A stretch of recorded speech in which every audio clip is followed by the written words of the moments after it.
Chapter 123. The walls and floor of the entire passageway were constructed from an inky black metallic material.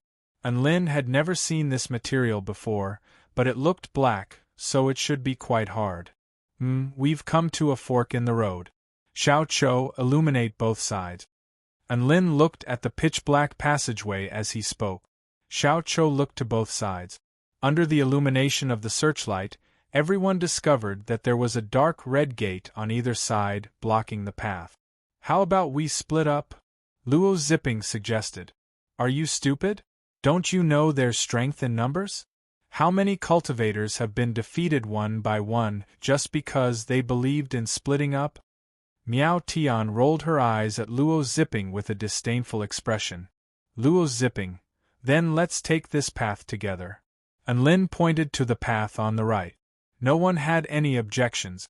It was a choice of two anyway, and there were gates on either side, so there wasn't much difference. They walked to the gate, and it opened automatically. It was the same old blue barrier of light, so they couldn't see what was inside. Lin gripped his brick and long sword tightly as he slowly walked through the barrier of light. It had to be said, the feeling of not being able to see what was going on inside was very nerve-wracking. Their vision changed, and a faint smell of blood wafted through the air, accompanied by a strange odor. Erg, what's this smell? It's so disgusting. Lin couldn't take it anymore, and the team members behind him also came in, all of whom started to retch.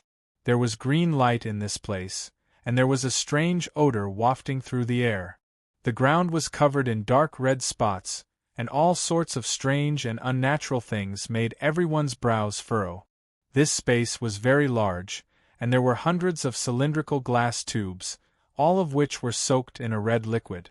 One humanoid beast after another was soaked in the liquid, and no one knew if they were in a deep slumber or already dead.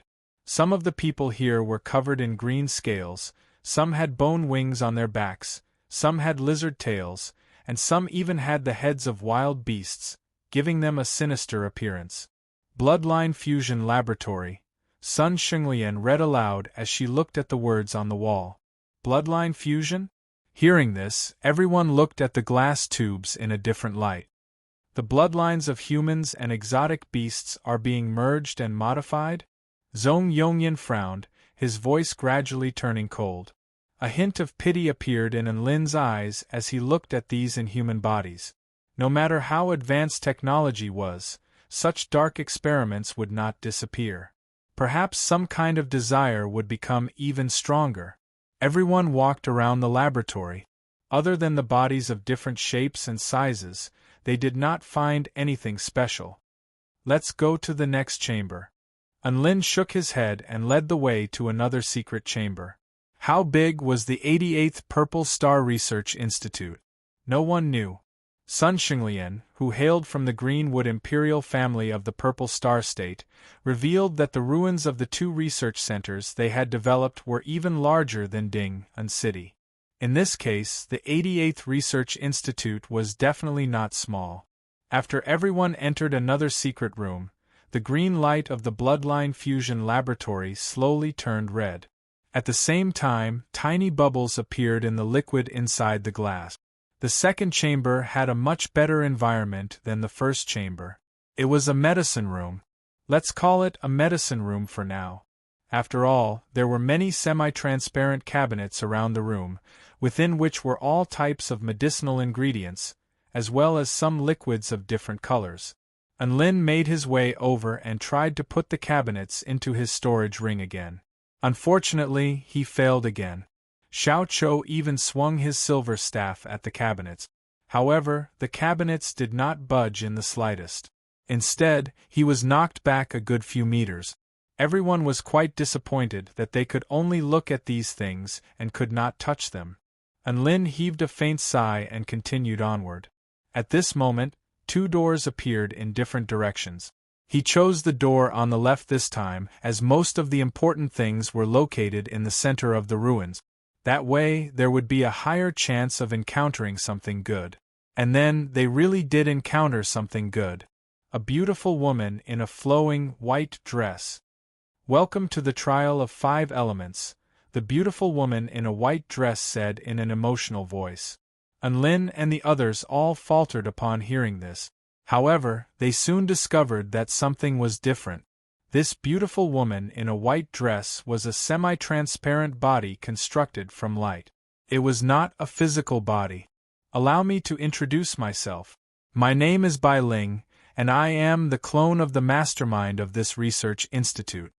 The trial of 5 elements requires at least 5 people to reach the 5 extremes of metal, wood, water, fire, and earth to pass the trial. According to past trial takers, the survival rate for this trial is 75%. Successfully passing this trial will give you a chance to obtain the inheritance of the 5 element. Do you accept the trial? Bai Ling stared at Unlin. It was quite clear that she had some basic discernment abilities. The inheritance was obtained through the trial? Shouldn't he find a stone somewhere in a corner and write a secret manual on it? Unlin was a little disappointed, but he still turned to the other team members. He knew the answer from their expressions. Let's begin the trial. Bai Ling smiled upon hearing this. Instantly, the entire trial grounds began to tremor. Immediately afterward, powerful energy fluctuations appeared in 5 different directions. These were 5 completely different areas. Raging flames surged into the sky, bluish-green waves surged, entangling roots, a forest of sabers and swords, and flying rocks. There is a ball at the end of the 5 areas. Inject your vital energy into the ball at the same time, and you'll pass the trial, Bai Ling continued. After some discussion, it was decided that Unlin would go to the water area, Xiao Chou to the fire area, Sun Xinglian to the metal area, Luo Ziping to the earth area, and Miao Tian and Zhong Yongyan to the wood area. Unlin walked to the front of the water area. This area was only a few hundred meters in length.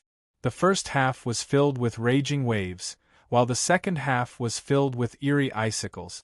It didn't look very difficult, but he still didn't dare to be careless. He walked forward step by step. Boom! The raging waves crashed into his body with the force of 1,000 kilograms, causing his body to tremble as he stumbled back in retreat. What terrifying power! Although Unlin could still handle this power, he was starting to worry about his Dao body stage teammates. Although Xiao Chou was unbearably hot in the face of the raging flames, he wasn't in any life-threatening danger, so he sped up and rushed toward the end. Sun Xinglian charged through a forest of sabers and swords. Sharp sabers slashed through a series of lethal trajectories toward her, and the swords on the ground floated into the air before transforming into flying swords that circled around her. Although she was proficient in swordsmanship and movement techniques, it was still quite difficult for her to advance. Luo Ziping had a body-forging cultivation technique that made his body extremely tough. He didn't even try to dodge the flying rocks in the air. Instead, he continued to charge forward like a tank made of flesh. Compared to Sun Xinglian and Luo Ziping's difficulty, Miao Tian and Zhong Yongyan's duo was mysteriously relaxed. Zhong Yongyan cast a levitation spell technique on them at the same time. This type of flight was inflexible and could only be described as a rampage. They couldn't even make turns, but they were extremely fast. The two of them suddenly rose into the air and rushed forward. Only then did the roots on the ground begin to react and wrap themselves around them. At this moment, the tornado of wind blades and flywheels formed a powerful defensive net that tore through the incoming roots like a blender. Plop! The two of them landed on the ground and immediately reached for the balls in front of them. Whoosh! Wood domain completed. Xiao Chou passed through the sea of flames and activated the balls. Fire domain completed. Unlin slashed through the countless icicles with his sword before injecting his vital energy into the balls. Water domain completed. Luo Ziping's body was swollen all over, some of which were still bleeding, but he still managed to charge out of the earth domain and activate the balls. Sun Xinglian was the last person to activate the balls. Her arm had been sliced open, revealing her snowy white skin as blood flowed freely from the wound. Vital energy was injected into the 5 balls at the same time. Suddenly, the trial grounds began to tremble. A mechanical voice sounded in the field, "Trial complete." Immediately afterward, everyone felt their vision darken.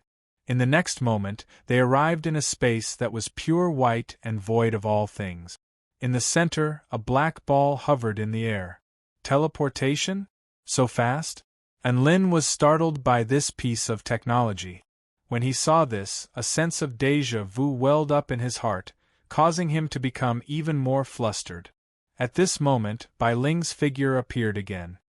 "Welcome to the Mastermind space. The inheritance ceremony will now commence." Chapter 124. And Lin's lips twitched when he heard Bai Ling mention the Mastermind space. Thankfully, this thing couldn't provide the ability to travel between planes. Otherwise, he would really think that he had entered the supercomputer dimension by mistake. Next, the light of the supercomputer will descend upon you. You all have a certain chance of obtaining a portion of the inheritance. It will be up to your fate.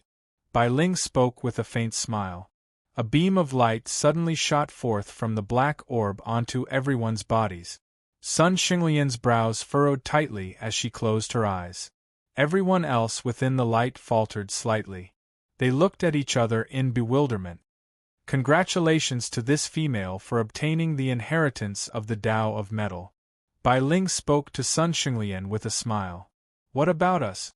Luo Zipping, who was covered in bruises, asked with a sullen expression. You guys didn't win, Bai Ling replied nonchalantly. Everyone was disappointed to hear this. This type of inheritance, they felt like they had worked so hard, only to have to draw a prize like a lottery in the end. It was a little frustrating. After another rush of dizziness, everyone returned to the original trial grounds. Sun Xinglian also opened her bright eyes with an expression of joy on her face. How was it, student Sun? What inheritance did you obtain? Anlin asked curiously. How do I put it? It's a portion of the Purple Star Civilization's understanding of the Tao of Metal. It's mainly related to the power of the bloodline. It's very beneficial to my understanding of the Tao of the Sword. As Sun Xinglian spoke, she, who had always been serious in speech and manner, actually burst into a beautiful smile. Anlin and the others knew from her expression that she had reaped great rewards this time. So envious, what should they do? Ahem, let's continue. Anlin cleared his throat. Miao Tian and the others all raised their hands in agreement. After that, they arrived at a few isolated secret rooms. There were all types of research equipment that they couldn't understand or move. It was like visiting a museum. Then, they arrived at an extremely spacious space. Bai Ling made her way over with a dainty smile on her face as she extended a greeting. Welcome to the trial of the bloodline. The survival rate for this trial is 31%. What you have to do is to destroy the bloodline androids here. Those who pass the trial have a chance to obtain the bloodline inheritance in the laboratory, Bai Ling replied. Bloodline inheritance from the laboratory? A strange feeling suddenly welled up in Anlin's heart. Wait, what kind of bloodline inheritance are you talking about? A smile appeared on Bai Ling's face as she replied. This is a bloodline inheritance artificially created by our laboratory. Anything produced by the Purple Star must be of the highest quality. Anlin, why does it sound like he's trying to sell a product? In the Bloodline Fusion Lab, are the monsters soaked in fiberglass related to your bloodline inheritance? Zhong Yongyan suddenly thought of these two things. Oh, those are incomplete bloodline inheritances. Don't worry, the inheritance I'm giving you is a finished product, Bai Ling said expressionlessly. When everyone heard this, they immediately felt uneasy. They felt that this reward was a bit frightening, as if they were being forced to do human experiments. Big brother, and how about we check out the other rooms? Miao Tian suggested uneasily. Anlin nodded. Since this place was so big, there should be other places to harvest. We refuse this trial. Anlin said to Bai Ling, do you agree to the trial? All right, the trial begins now. I wish you good luck. Bai Ling smiled and disappeared on the spot. Anlin. Everyone was dumbstruck. Holy F***ck, was she deaf? She clearly said refuse. F***ck, I feel like I've been scammed. Luo Zipping cursed. Everyone quickly came to their senses as expressions of rage and indignation appeared on their faces. There was definitely something wrong with this Bai Ling. No, there was something wrong with this entire set of ruins. At this moment, a hole began to slowly open up in the ground. A cylindrical fiberglass container slowly rose up, within which was filled with a red liquid. The fiberglass door began to open, and the liquid poured out. Be careful. Anlin's expression was extremely grave as he cautioned. An extremely powerful aura exuded from within the fiberglass. A man slowly walked out from the fiberglass, panting heavily as if he were a demon from hell. His eyes were crimson red, and his hands had already transformed into dragon claws covered in scales. The dragon claws plunged into his back, and he slowly pulled out the bony spikes on his spine. A cruel and bloodthirsty smile appeared on his face as he looked at everyone. His smile was extremely cold, and it sent chills down everyone's spine. Then, he sprang into action, and his entire body transformed into a black streak. Disperse! Anlin roared before unleashing a mountain-quaking fist toward the man. Boom! The power of Anlin's mountain-quaking fist was even purer and more powerful now that he was at the spirit-nurturing stage. A golden light even lit up the entire trial ground. Hearing this, everyone began to disperse to create a space for Anlin and Xiao Chou to fight. The man slashed down toward the golden fist with his spine, unleashing a pure black saber projection that instantly shattered the mountain-quaking fist without losing any of its momentum. Anlin's pupils contracted. He didn't think that his powerful technique would be so easily countered by the man. Xiao Chou roared as he swung his silver staff toward the man. The sound of metal clanging rang out when the staff and spine collided. Sparks flew through the air, and Xiao Chou was sent flying by the terrifying force of the collision. No. I can't hesitate anymore. Anlin took out a soul formation sword/talisman from his storage ring and immediately activated it. Unyielding frost sword. He yelled as he injected his vital energy into the talisman. However, the talisman didn't react at all. Holy F***ck, the talisman didn't work. Anlin was shocked, and he immediately switched to another talisman. Immediately afterward, he felt an invisible force suppressing him, and the talisman couldn't be activated at all.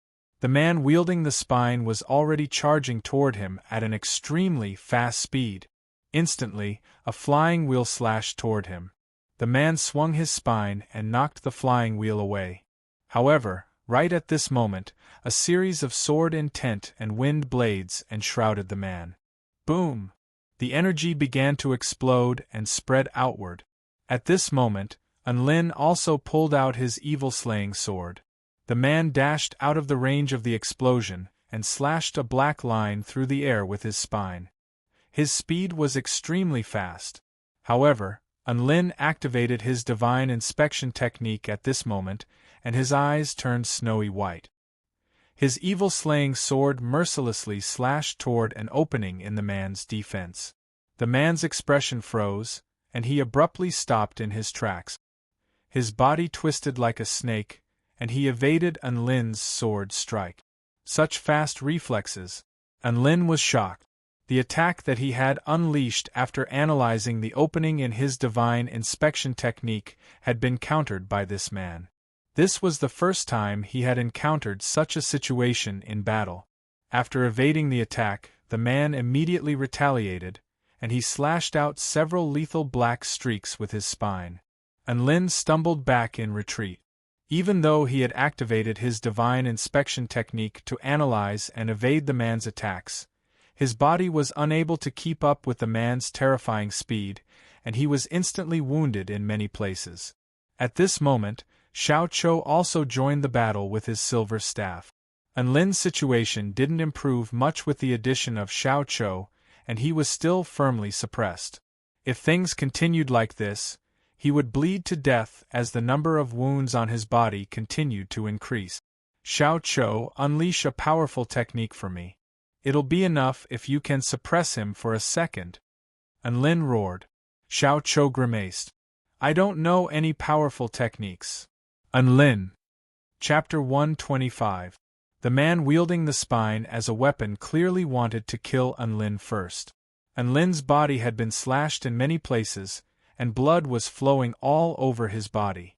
Even Xiao Chou had sustained some serious injuries. A bone-deep gash had appeared on his chest.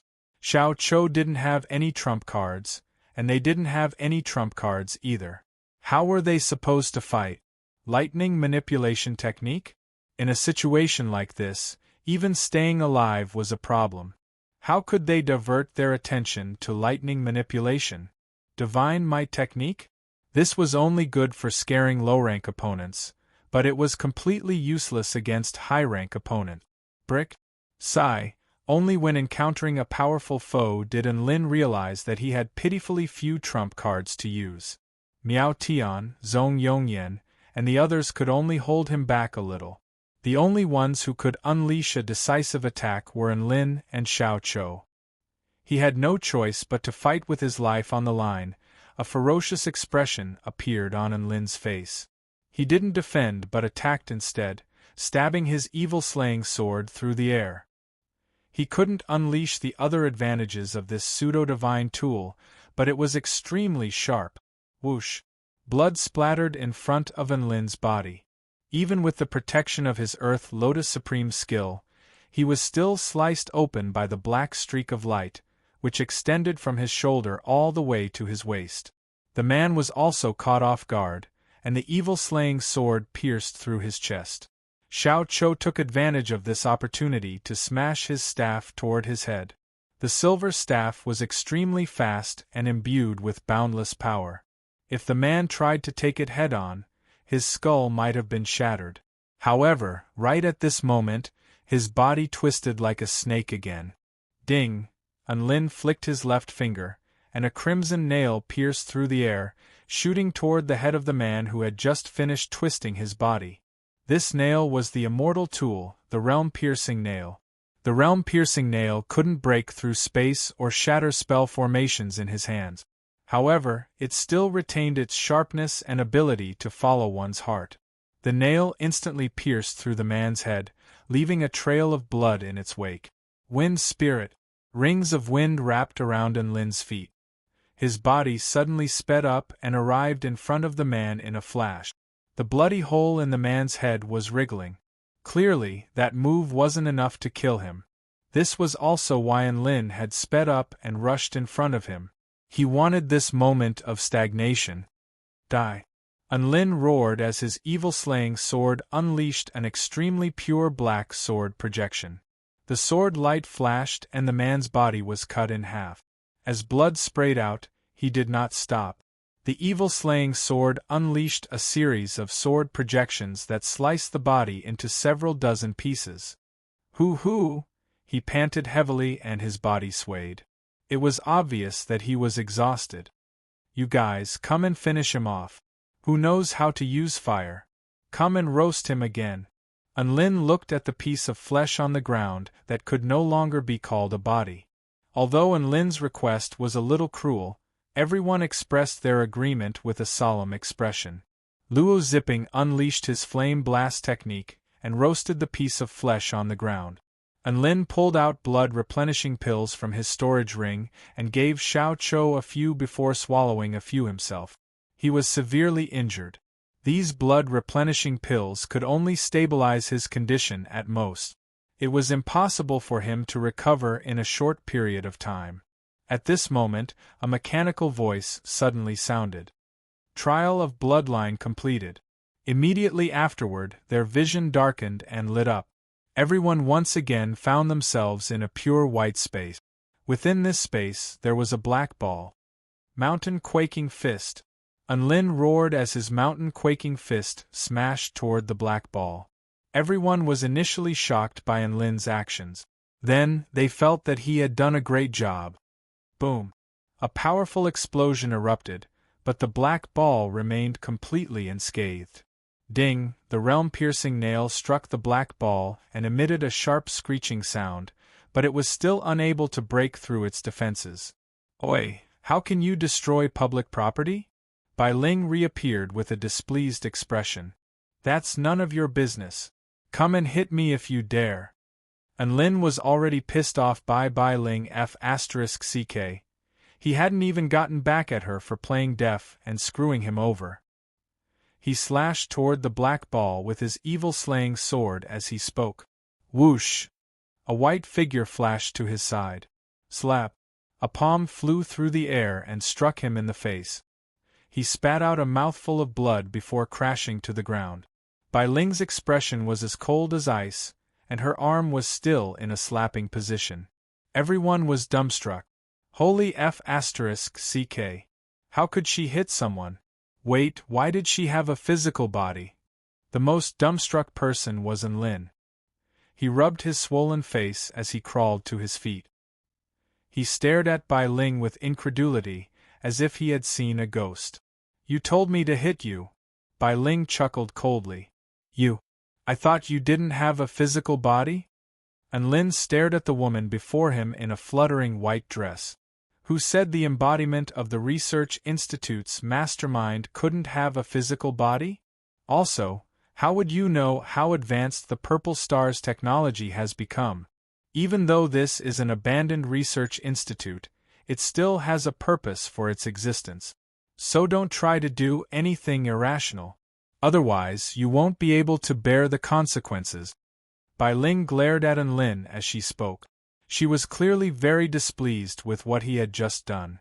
Then accept the bloodline inheritance now, Bai Ling suddenly said.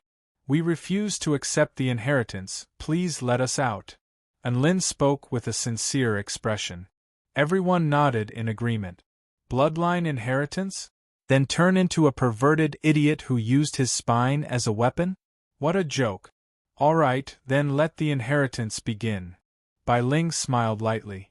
Immediately afterward, the black ball shone its light onto everyone. F***ck. Do you understand human language? We want to get out. Lin was enraged. Bai Ling was pretending to be deaf and dumb again. F***ck? Bai Ling shrugged. We don't have any F***ck bloodlines here. Don't worry, what you're going to receive this time is definitely a man-made bloodline from our research institute. Everyone. They felt like they couldn't communicate with Bai Ling anymore. I meet on the chopping block. That's probably what she was trying to say. Everyone heaved a collective sigh. There was nothing they could do. They could only see who was lucky enough to hit the jackpot. Of course, it would be best if no one hit the jackpot. A film of light enveloped everyone, and everyone looked at each other nervously for fear that someone would close their eyes out of nervousness. Thankfully, everyone seemed to be quite normal. Nothing like Sun Xinglian had happened. Just as Lin was heaving a sigh of relief, Bai Ling's eyes suddenly lit up. Congratulations, you've received a rare Golden Crow bloodline inheritance. This is a super powerful inheritance. Bai Ling pointed at Lin. Me? Lin's expression faltered as he pointed at himself. Bai Ling shook her head and pointed at Lin's pocket. Right at this moment, Lin's pocket trembled, and a little red head popped out.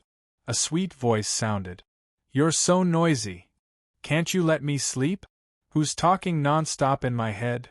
Lin. F***ck. How could he have forgotten about this invisible little girl? Chapter 126. Xiao Hong, do you feel uncomfortable anywhere? Lin asked anxiously. He was afraid that Xiao Hong would transform into a monster at the slightest provocation after receiving the bloodline inheritance. That would really ruin her image. I feel so hot. Should I transform into my human form? Xiao Hong spoke in a groggy voice, as if she had just woken up. Feel hot? Transform? Lin shuddered. No need, that's it for now. If she really did transform, at that time, it wouldn't be Xiao Hong who would feel hot, it would be Lin and the others. If you have any other symptoms, remember to tell me immediately, Unlin suddenly added. Xiao Hong nodded obediently and went back into his pocket to sleep. Bai Ling's body dispersed like particles of light and disappeared on the spot. After a moment of dizziness, Unlin and the others returned to their original spot. Big Brotherin, I think we should go back, Miao Tian suggested in a quiet voice. The bloodline trial was already extremely perilous. If it wasn't for Unlin's desperate gamble, all of them would have died there. Not to mention that unreasonable Bai Ling, it was as if she was constantly digging holes for them to jump into, making them lose all desire to continue. Unlin nodded. Both he and Xiao Chou had yet to recover from their injuries. Not taking into account other factors, if they were to encounter another trial as difficult as the bloodline trial, they would all die here. Let's go back, Unlin said. Then, they began to walk back. After passing through the gate, they were greeted by a small plaza filled with artistic sculptures. F***ck. Unlin's eyelids twitched upon seeing this, and he immediately cursed out loud. Without a doubt, they had never been to this place before.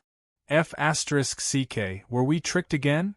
Unlin looked around nervously, afraid that a white-clothed Bai Ling would suddenly jump out and tell them that they had entered another trial. Everyone stood on the spot and held their breaths for a minute. They couldn't help but breathe a sigh of relief when they discovered that nothing out of the ordinary had happened. Gosh, this place is really unreasonable, isn't it? Miao Tian patted her chest, a look of lingering fear on her face. If we go back the way we came, we can go to a different secret chamber. How are we going to get back to the exit? Zhong Yongyan frowned. Unlin also had a helpless look on his face. In any case, we can't stay where we are. Everyone circled around the small square, but did not find anything.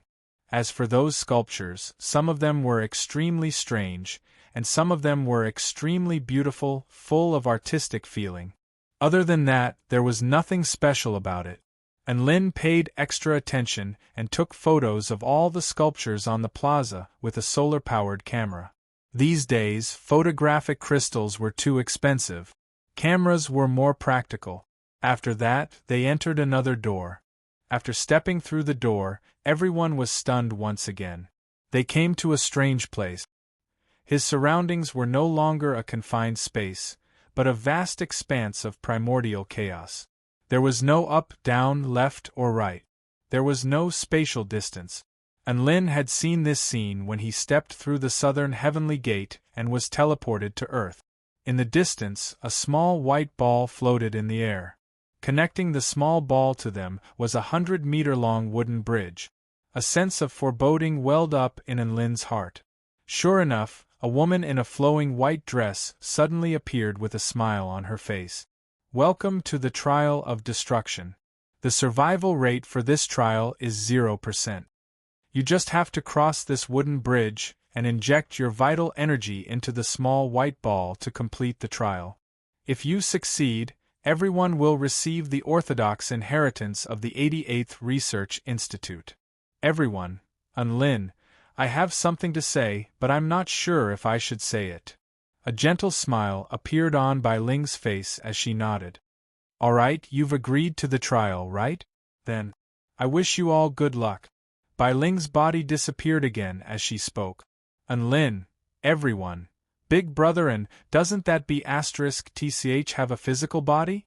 Next time we see her, don't waste your breath, we'll just go up and beat her up. Luo Zipping flared up with rage. That'll have to wait until we get out of here alive. Didn't you hear? The survival rate for this trial is 0%. Zhong Yongyan lamented with a distressed expression. This meant that all the cultivators who had come here had died. That only means that all the cultivators who came here before were too weak. It doesn't mean that there's no way to pass this trial. Let me take the lead this time. Xiao Chou hefted his silver staff and strode toward the wooden bridge. Wait! Unlin called out to Xiao Chou. Let me see if there's anything strange about this place. He pulled out a spirit stone from his storage ring as he spoke and tossed it toward the Hong Meng area outside the wooden bridge. Sizzle, the spirit stone was instantly pulverized. He then tossed another spirit stone toward the wooden bridge. A streak of light suddenly burst forth from the white ball. This streak of light was extremely fast, and the spirit stone was instantly pulverized upon being struck. Everyone's brows furrowed upon seeing this. This streak of white light was extremely fast, and they had no way of dodging it. Unlin pulled out his demonic blood dragon saber upon seeing this. This was a high-rank magic tool that was extremely sturdy. Even a soul formation stage cultivator would find it difficult to shatter. He looked at the saber with a pained expression before tossing it toward the wooden bridge. Whoosh! Another streak of white light that was too fast for the naked eye struck the demonic blood dragon saber. Then, the high-rank magic tool, the demonic blood dragon saber, completely disappeared from the wooden bridge like dust. Everyone, terrifying attack speed and unstoppable attack power. They finally knew why it was called the Trial of Destruction. Nothing could escape the fate of being reduced to dust. Even the apocalypse wasn't that powerful. No wonder it was a trial with a 0% chance of survival. There was no hope at all. Xiao Chou sniffed the air with his upturned nose and silently walked back. There was no point in continuing this trial. He should just stand by the side and bask in the sun. I feel like even breaking down the door behind us wouldn't be as difficult as crossing that bridge, Sun Xinglian said in a faint voice. Everyone's eyes lit up upon hearing this, and they really did break down the door 3 minutes later. Everyone lay on the ground panting heavily with tears in their eyes. F***ck, the door was too hard.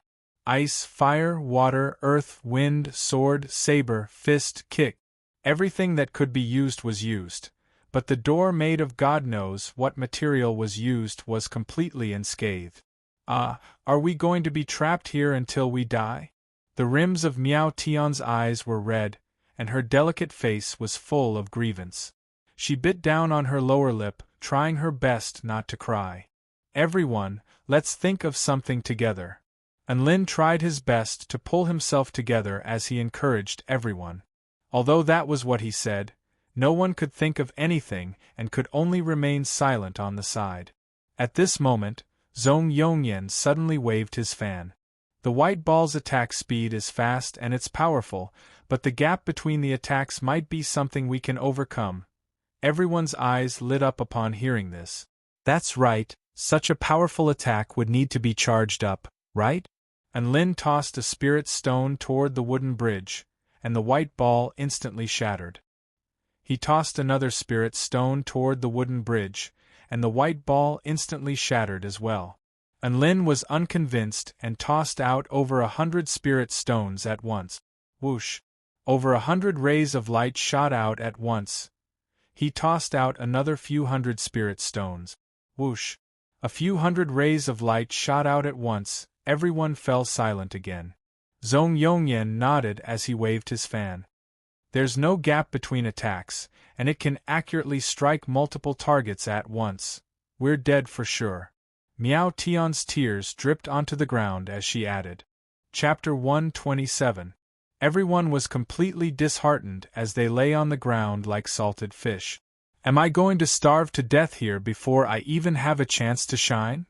Luo Zipping looked around at the vast expanse of nothingness. I haven't even seen my idol yet, Xiao Chou said regretfully.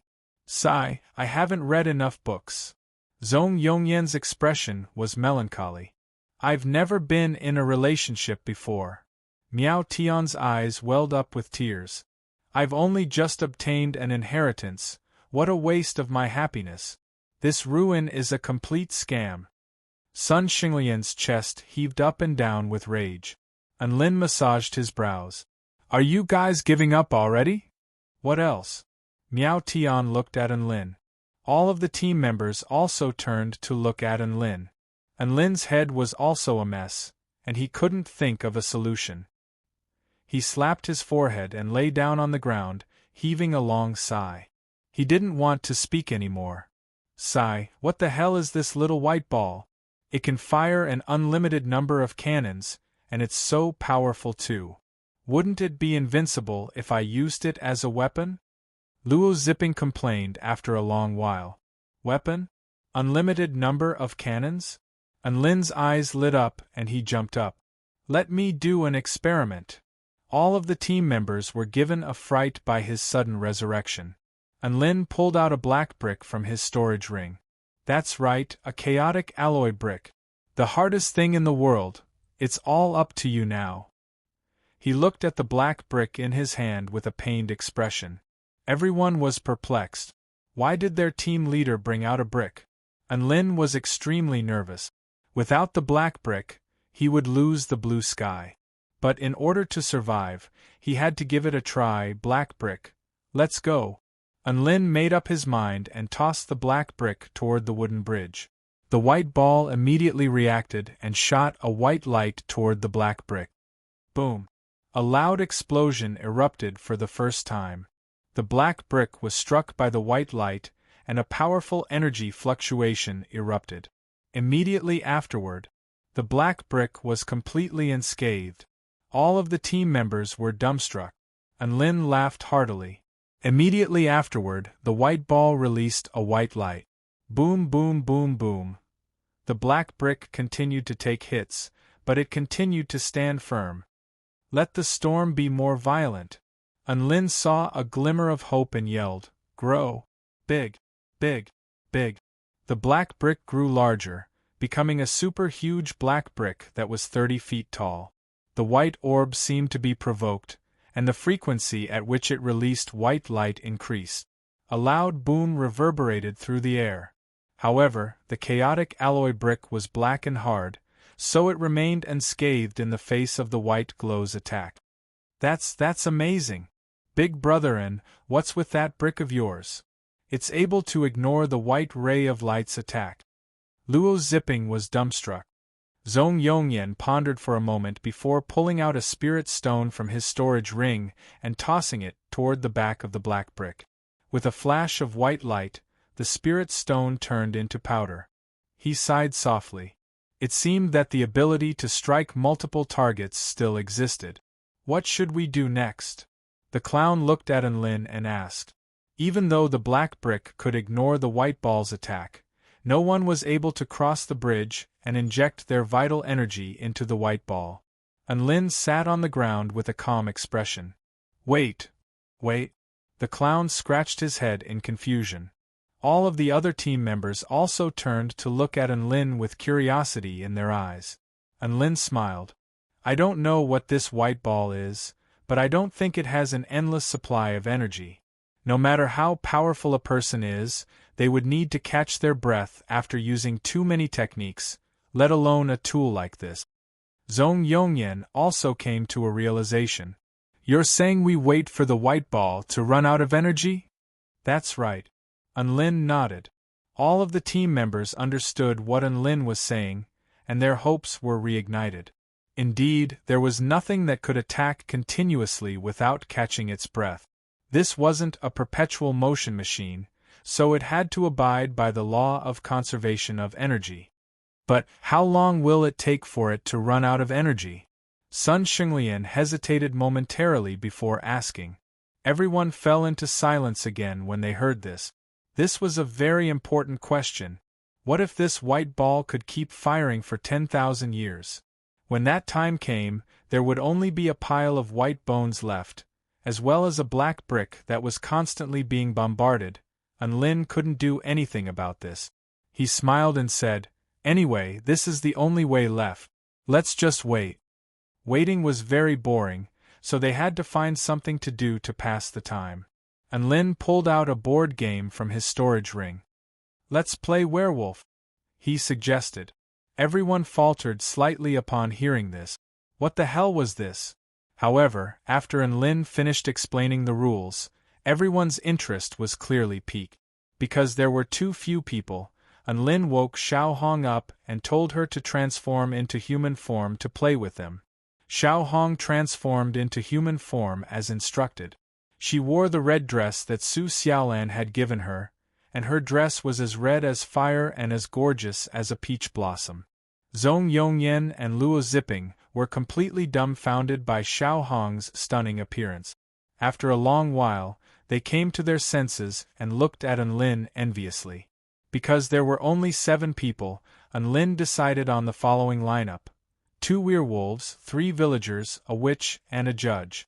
The game was divided into 2 camps, werewolves and villagers. The villagers would vote to kill all the werewolves to win. The werewolf camp hid among the villagers and won by killing and voting at night. The judge was the referee. The witch could poison people to death and save people, so she was in the same lineup as the villagers.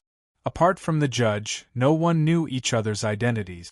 Even the werewolves only knew the identities of their own people, so this game was completely based on deduction and acting. Enlin was the judge first, and everyone began to play after a few rounds. After that, they began to have a lot of fun. Bam bam bam bam! The background music was the sound of white balls firing cannons and hitting black bricks, which sounded like a hip-hop song. Xiao Hong was usually a very obedient flower, but after being killed by the werewolves, she had completely turned into a drama queen. Everything she acted was so real that it was hard to tell what was real and what was fake. It was a nightmare for the enemy. Even Enlin was extremely shocked, as if he was getting to know Xiao Hong all over again. Her control over her own micro-expressions and her analysis of other people's micro-expressions were superb. In some aspects, Xiao Hong was indeed a genius. After a long while, a figure in a white dress suddenly appeared beside Enlin, giving him a fright. 2 werewolves, 3 villagers, and 1 witch. This kind of lineup doesn't make sense. According to the calculations of the mainframe, under the same circumstances, the probability of the villagers winning is 47,649%. Everyone stared at Bai Ling with astonishment on their faces. They didn't know why she had suddenly appeared and said this. Bai Ling ignored everyone's gazes, and there was a hint of excitement in her eyes. If there are 2 werewolves, 4 villagers, and 1 witch, the balance of the game will be much better. Enlin grimaced upon hearing this, and he forced himself to calm down. So what you're saying is? Count me in, Bai Ling said. I refuse. Enlin replied without hesitation. Bai Ling, big brother did you forget what I just said? Luo Ziping reminded him. Everyone's eyes lit up, and they instantly came to their senses as their battle intent soared to the heavens. Mountain quaking fist. Wind/trapping formation. Eat my Xiao Cho staff. Flashing spirit sword. White absolute wheel. Crimson demon heavy fist. Bai Ling heaved a faint sigh as a resigned expression appeared on her face. Thump thump thump, bang bang bang, clatter clatter clatter, puff puff puff. Aside from Xiao Hong, who didn't know what was going on, everyone else was lying on the ground with bruised and swollen faces. 3 minutes later, everyone closed their eyes. Bai Ling and Xiao Hong opened their eyes and pointed at Zhong Yongyan at the same time as a knowing smile appeared on their faces. Enlin remained expressionless. The sun has risen, everyone, open your eyes. After everyone opened their eyes, he continued, Zhong Yongyan, you've been killed, give a speech.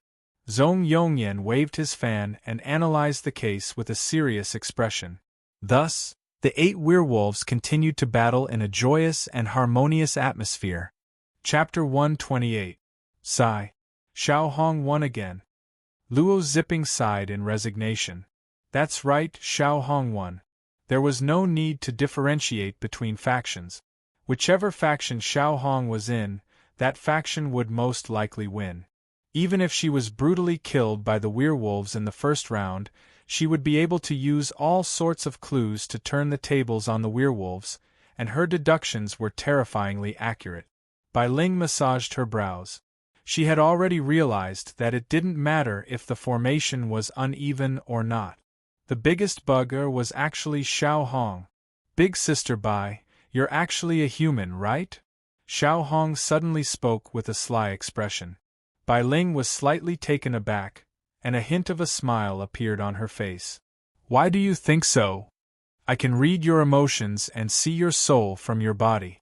Xiao Hong stared at Bai Ling with a captivating gaze. Lin and the others were completely dumbfounded upon hearing this. Holy F***ck, she can even see souls? Xiao Hong, is this bad *SS? Bai Ling smiled lightly and didn't reply.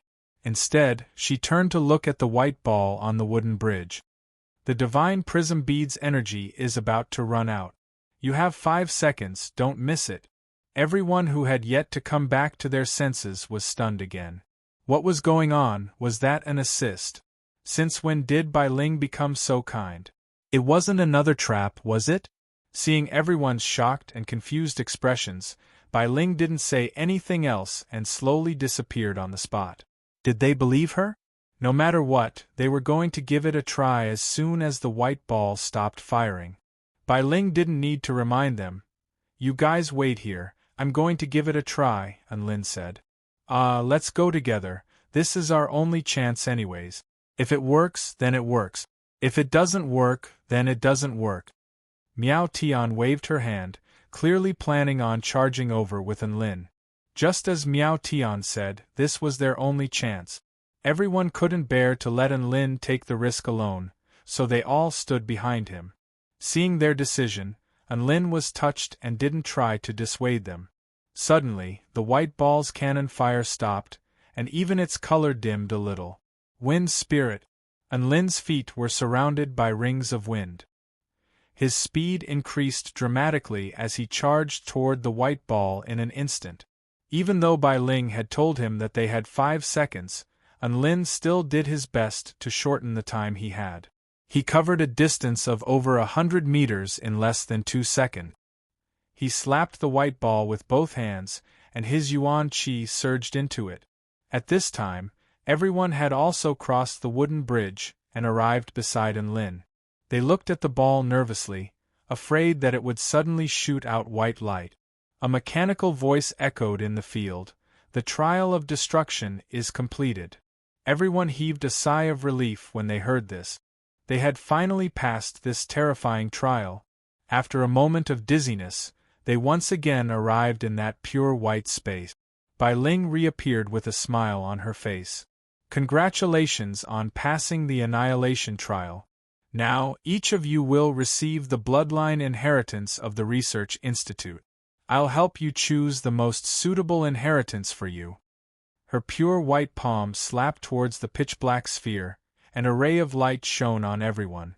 Wind Weasel, Silver Rabbit, Sword Dragon, Demonic Ape, Bai Ling announced as she looked at Zhong Yongyan and the others. Immediately afterward, she turned toward Xiao Chou, and a peculiar light appeared in her eyes. Dark God. She turned toward Lin's pocket. Mirror combination. Finally, she looked at Lin with furrowed brows. The more she looked at him, the more confused she became, as if she had fallen into some kind of dilemma. Lin, Bai Ling pinched her chin and gritted her teeth. What inheritance do you want? Lin faltered slightly before pointing to himself. I can't choose? Bai Ling looked at Lin with a complex expression and sighed. I can't see through you, so I can't choose. So you choose. Lin. Can I not accept the inheritance? Bai Ling chuckled lightly. No. What, you don't trust the bloodline inheritance of the Research Institute? You have to understand that the inheritance you are receiving right now is the most advanced inheritance in the Purple Star civilization. Normal people don't even have the right to touch it. She pointed a slender finger toward Lin's forehead as she spoke. Instantly, a vast array of options appeared in Lin's mind, including even the basic characteristics of some bloodlines. He looked at these inheritances and didn't know what to make of them. He thought to himself, I either don't want it, or I'll choose an especially badass one. Just as he was thinking this, a Tao inheritance interface suddenly popped up. The dark heavens shall descend, all things shall perish. A string of information began to pour into his mind. This wasn't a bloodline inheritance. Instead, it was a boundless amount of information that seemed to be branded into Lin's mind. Gotcha. A crisp sound erupted from the black ball as it cracked open. Bai Ling's expression paled for the first time, and she moved her finger away in a panic as she stared at Lin with incredulity in her eyes. At this moment, Miao Tian and the others had already received their inheritances and opened their eyes. They were also shocked to see Bai Ling's expression and the appearance of the black ball. Only Lin scratched his head with an innocent expression. The inheritance isn't over yet, why is it interrupted? Bai Ling's lips twitched, and she felt extremely aggrieved. Who are you? She stared at Lin, and her voice began to tremble. I'm Lin, a native of Earth and a student of the Celestial Court. Say, are you going to give me the entire inheritance or not? What do you mean by only giving me half of it? Don't you know that it's very uncomfortable to only say half of something? Lin spoke with an expression of displeasure. Bai Ling's face flushed red, and her body began to tremble with rage. Uncomfortable? I'm the one who's uncomfortable. Half of the mainframe's information has been inexplicably stolen by you, and you're acting all innocent. No, piss off. She waved a hand, and Lin and the others felt a rush of dizziness before they found themselves back on the wooden bridge. Lin! What a terrible loss, what did the pangolin say? Everyone. Although they didn't know what had happened, they still felt quite satisfied to see Bai Ling angered to such an extent by Lin. A new door appeared in front of everyone. Lin and the others walked in. Then, they came to a vast hall. There were tables, chairs, and strange mechanical objects floating in the air. This was a very familiar scene as this was the hall they had just entered from. We're back? Miao Tian was in disbelief. Sun Xinglian covered her mouth with a smile as a thought occurred to her. This is probably all thanks to Team Leader. Everyone faltered slightly upon hearing this before they all recalled Bai Ling's enraged expression, and knowing smiles appeared on their faces. Could this be the legendary, closing the door and refusing guests? They could only say, Big Brother and well done. Lin ignored the praise and gratitude from his team members. Instead, he looked at the 5 mechanical objects floating in the air with a peculiar expression. These are technological products from the Biological Bloodline Research Center. The core is the fusion of 100 beasts, which can perfectly fuse the power of technology and bloodlines. It is now separated by a spatial membrane. To open it, I only need to. He gathered vital chi at the tip of his finger and drew a complicated pattern formation on the spatial membrane that separated the Gundam from the human form. The formation then glowed with a dazzling light, which tore open the spatial membrane like a key. Lin stowed the Gundam into his storage ring without any hesitation. Immediately afterward, he made his way to another mechanical object and repeated his actions. Bai Ling was in the process of repairing the black ball when she discovered what Lin was doing, and she almost threw up a mouthful of blood from rage. Lin, you've gone too far, she yelled as she waved a hand through the air. The door connecting the hall to the outside world suddenly opened. Lin and his team members, who had just finished stowing away the second Gundam, were flung out of the door by a powerful force. They didn't even have time to blow the horn to summon the horned dragons to open the door. Chapter 129. After sending Lin and the others away, the gates of the Research Institute closed and the interior returned to a deathly silence. Bai Ling repaired the black ball with her palms as a desolate expression appeared on her face. Is this the only way the Biological Bloodline Research Center can display its value? What a pitiful ruin! I wonder when the next batch of trial takers will arrive. But, even if new people come, there probably won't be any more interesting trial takers, right? Then, as if she had thought of something, she pursed her lips into a smile, and the ice on her face melted away as a vibrant smile appeared on her face. However, no one would be able to see this scene in the deathly silent Research Institute. Lin and the others were knocked out of the lake by a burst of power and tumbled onto the grassy ground beside the lake. Luo Zipping spat out the grass that he had accidentally eaten. Big Brother, I really have to hand it to you this time. Not only did you force Bai Ling to close the door, but you even banished her from the country. You're invincible. Unlin's lips twitched. Was classmate Luo complimenting him? But the air outside is so good, I feel so relaxed.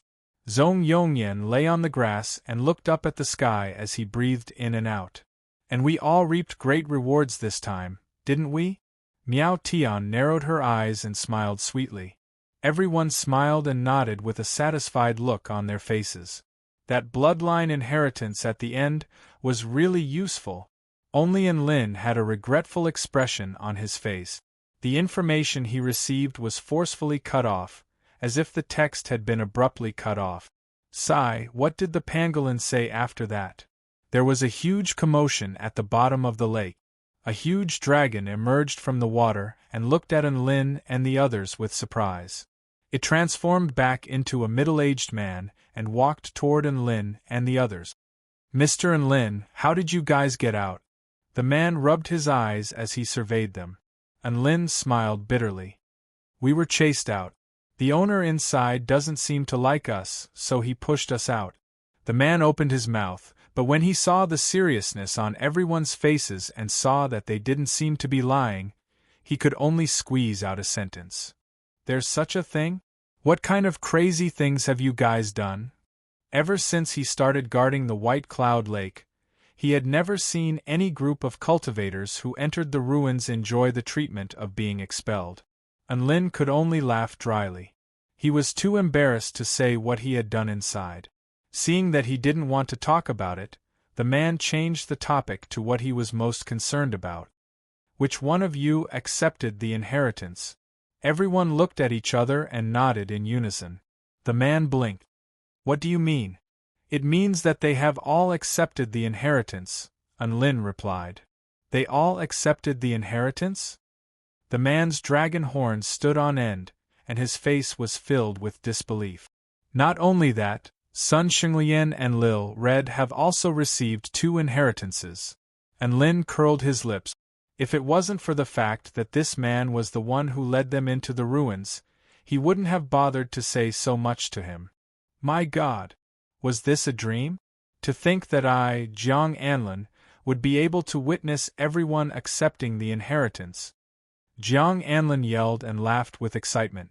Everyone looked at each other in dismay, wondering what was wrong with this man. Why was he so surprised? Did you guys pass the trial with a 0% survival rate? Jiang Anlin's eyes suddenly lit up even brighter than a clown's. Everyone nodded. During the process of accepting the inheritance, was there a message branded into your mind? Jiang Anlin's breathing accelerated. Everyone looked at each other and nodded. Ha ha ha ha, that's great, ha ha ha ha. Jiang Anlin yelled and laughed as he danced with joy. Enlin's lips twitched. Is he crazy? All the team members nodded in agreement. Even if he wasn't crazy, he wasn't far from it. After dancing with joy for a while, Jiang Anlin finally realized that he had lost his composure. He forced himself to calm down, but his voice was still a little urgent. Come with me to see Master Tianyu and tell her the message branded into your mind. She will reward you handsomely. Master Tianyu?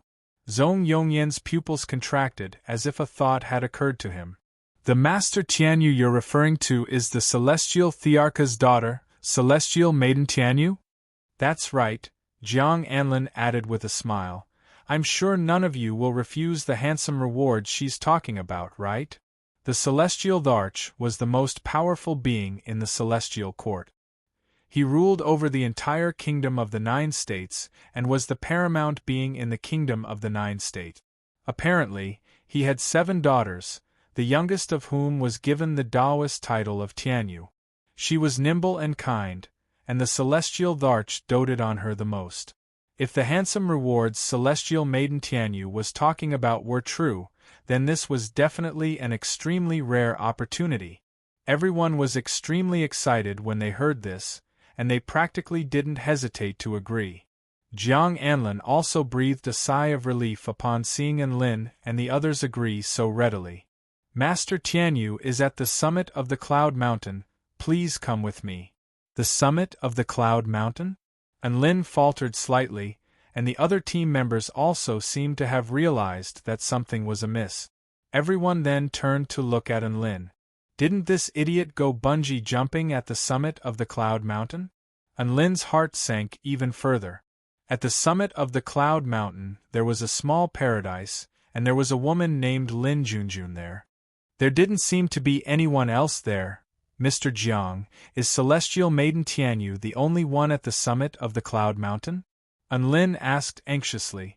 Jiang Anlin looked at Lin in confusion, not knowing why he would ask such a question.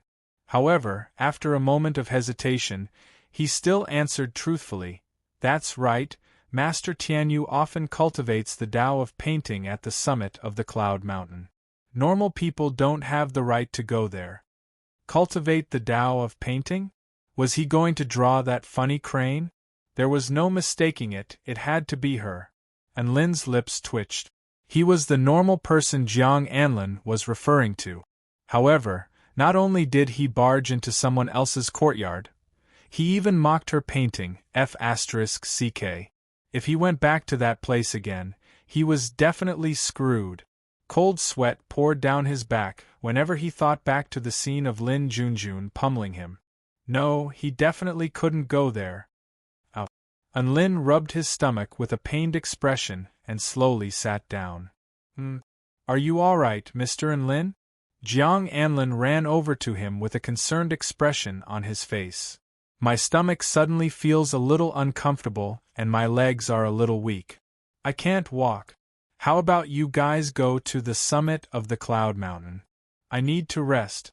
Lin spoke with great difficulty with a pained expression.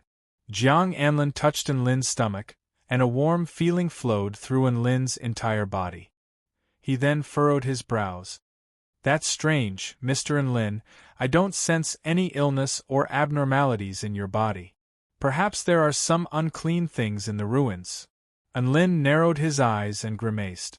Jiang Anlin was shocked to hear this. Then we can't wait any longer. How can the poisonous things in the ruins be underestimated? Master Tianyu's medical skills are profound. Let's go, I'll get her to treat you. Lin's pupils contracted. Holy F***ck. Get her to treat me? Violent beating therapy? Boom.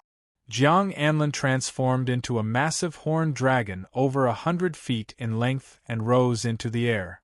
Immediately afterward, a gust of wind blew everyone into the air and onto his back. Chains of cloud and mist then burst forth and bound everyone in place, making it impossible for them to break free, including Lin. Don't worry, Mr. Lin, I'll definitely get you to Master Tianyu as soon as possible for treatment.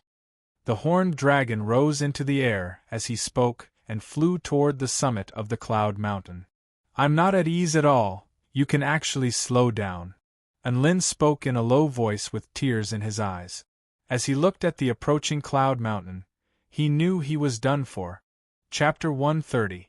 At the summit of the Cloud Mountain, peach blossoms bloomed as a gentle breeze blew past.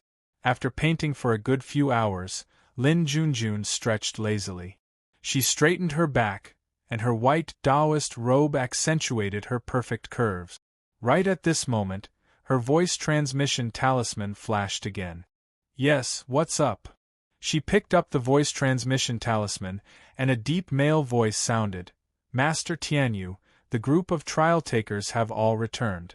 Also, they have all received inheritances from the ruins. Lin Junjun faltered slightly upon hearing this, then an expression of pleasant surprise appeared on her face. She understood what it meant for everyone to have received inheritances from the ruins. Quick, bring them all here. Lin Junjun said excitedly. Master Tianyu, I'll be waiting outside the spell formation, Jiang Anlin said. Lin Junjun opened the spell formation without hesitation upon hearing this. She thought about it for a moment. Receiving important guests like this didn't seem grand enough. Thus, she waved her sleeve. Instantly, peach blossoms danced in the air. They were like the most vibrant red clouds swirling around the mountain peak. This was a scene that she loved very much, and it was perfect for welcoming the guests. That's right, she hoped that these heroes would make a good first impression. Then, Lin Junjun stood with a smile on her face. The huge dragon whistled through the clouds and flew to the summit of the cloud mountain. She saw the person she was going to receive. That familiar face, that person who could evoke nightmarish memories in her mind. Lin Junjun was dumbstruck. She had forgotten what she was supposed to do as a host, and she stood there in a daze, feeling as if her heart had been crushed by 10,000 mythological beasts. The huge dragon transformed back into its human form, and Lin and the others began to descend. Jiang Anlin was slightly taken aback upon seeing Lin Junjun standing there in a daze, but he didn't think too much of it. Instead, he pulled Lin over to Lin Junjun. Master Tianyu, Mr. Lin suddenly felt unwell after returning from the ruins. I hope you can diagnose him. Lin Junjun came to her senses and looked at the fawning Lin with her bright eyes. She seemed to have understood something as she asked in a meaningful voice, "Oh? Mr. Lin isn't feeling well? All right, I'll help you diagnose him." As she spoke, she stretched out her fair little hand towards Lin. Lin was so frightened that his hair stood on end. He exclaimed, "No need, no need. I suddenly feel much better now. My waist isn't sore and my legs aren't hurting anymore." As he spoke, he performed a set of military boxing. Jiang Anlin's eyes widened. "Mr. Lin, are you really all right?" "I'm fine now. I'm alive and kicking." Lin forced himself to focus. His military boxing was as vigorous as a tiger's. "I think Captain is in for a romantic disaster." Zhong Yongyan waved his fan and said indifferently. Miao Tian and the others all nodded solemnly. They weren't fools. When they saw the nervous look on their captain's face, as well as the dagger hidden behind Fairy Tianyu's smile, they guessed that their captain might have gotten into trouble while bungee jumping. Miao Tian seemed to have thought of something and hugged onto Xiao Chao's arm tightly. "Big Brother Cho, when we're deported, you have to take me with you. Otherwise, I'm going to die." That's right, with Lin's personality, it was very likely that they would be deported. If they were deported, they would only have to lie on the ground and graze on grass. But if they were deported by Fairy Tianyu, they were going to be facing an extremely high altitude. Xiao Cho. In contrast to Lin's panic, Lin Junjun quickly regained control of the situation. "Mr. Lin, do you think this is fate?" Lin Junjun clasped her hands behind her back as a mischievous expression appeared on her face. Lin forced a smile onto his face. "That's right, what a coincidence. We meet again. Seeing as fate has brought us together, why don't we have some tea together and chat?" Lin Junjun looked at Lin with a smile on her face but didn't say anything. Lin's heart trembled under her gaze, but he didn't dare to make any movements. F***CK. If this was the Lin Junjun of the past, he could at least curse at her if he couldn't beat her. But now, she was Fairy Tianyu, the most beloved daughter of the celestial Dharch. Curse at her? Then prepare yourself for the most tragic outcome. He could only be a little white rabbit. That's right, he could only be a little white rabbit. Master Tianyu, so you're acquainted with Mr. Lin? Haha, that makes things much easier. Jiang Anlin chuckled heartily with a gratified smile. That's right, I've met him before, and I've even discussed the Tao of painting with him. Lin Junjun nodded. Lin's face convulsed, and he didn't know what to say. Discuss the Tao of painting? One of them was laughing maniacally while the other was hitting him maniacally? That's great.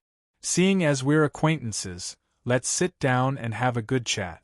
Jiang Anlin waved his hand, and an intricate table and close to 10 chairs appeared. Lin Junjun nodded with a slight smile. Sure, let's sit down and have a good chat. Lin was rooted to the spot. What was going on? When did this woman's temper become so good? She wasn't hitting him anymore? Lin Junjun looked at the dumbfounded Lin and thought to herself, I'm a graceful and quiet woman, how could I hit him in front of everyone? Wouldn't that be destroying my own image? Furthermore, cultivating the Tao of painting required a calm and collected heart, and one couldn't get angry easily. Even if one's enemy was standing right in front of them, they still had to calm down and not lose their dignity. If they wanted to hit him, they had to wait until there was no one around. Everyone sat around the table, and Lin Junjun spoke with a smile. I'm sure you all know who I am now. Tell me all the information that has been branded into your minds, and I'll reward you according to the value of the information. Then I'll go first. Miao Tian was the first to speak. Then, she used her slender fingers to carve out a complex and abstruse formation on the table. This is what was branded into my mind when I received the inheritance. She pointed at the formation. Lin Junjun looked at the formation with a satisfied expression. A brush appeared in her hand, and she began to carve on the white paper. She smiled. This is a formation related to bloodline fusion. Jiang Anlin, go to the treasure vault and give this cultivator an elementary rank spirit tool. Miao Tian's eyes lit up.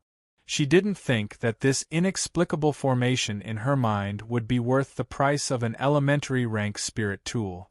This was equivalent to tens of thousands of spirit stones appearing out of thin air.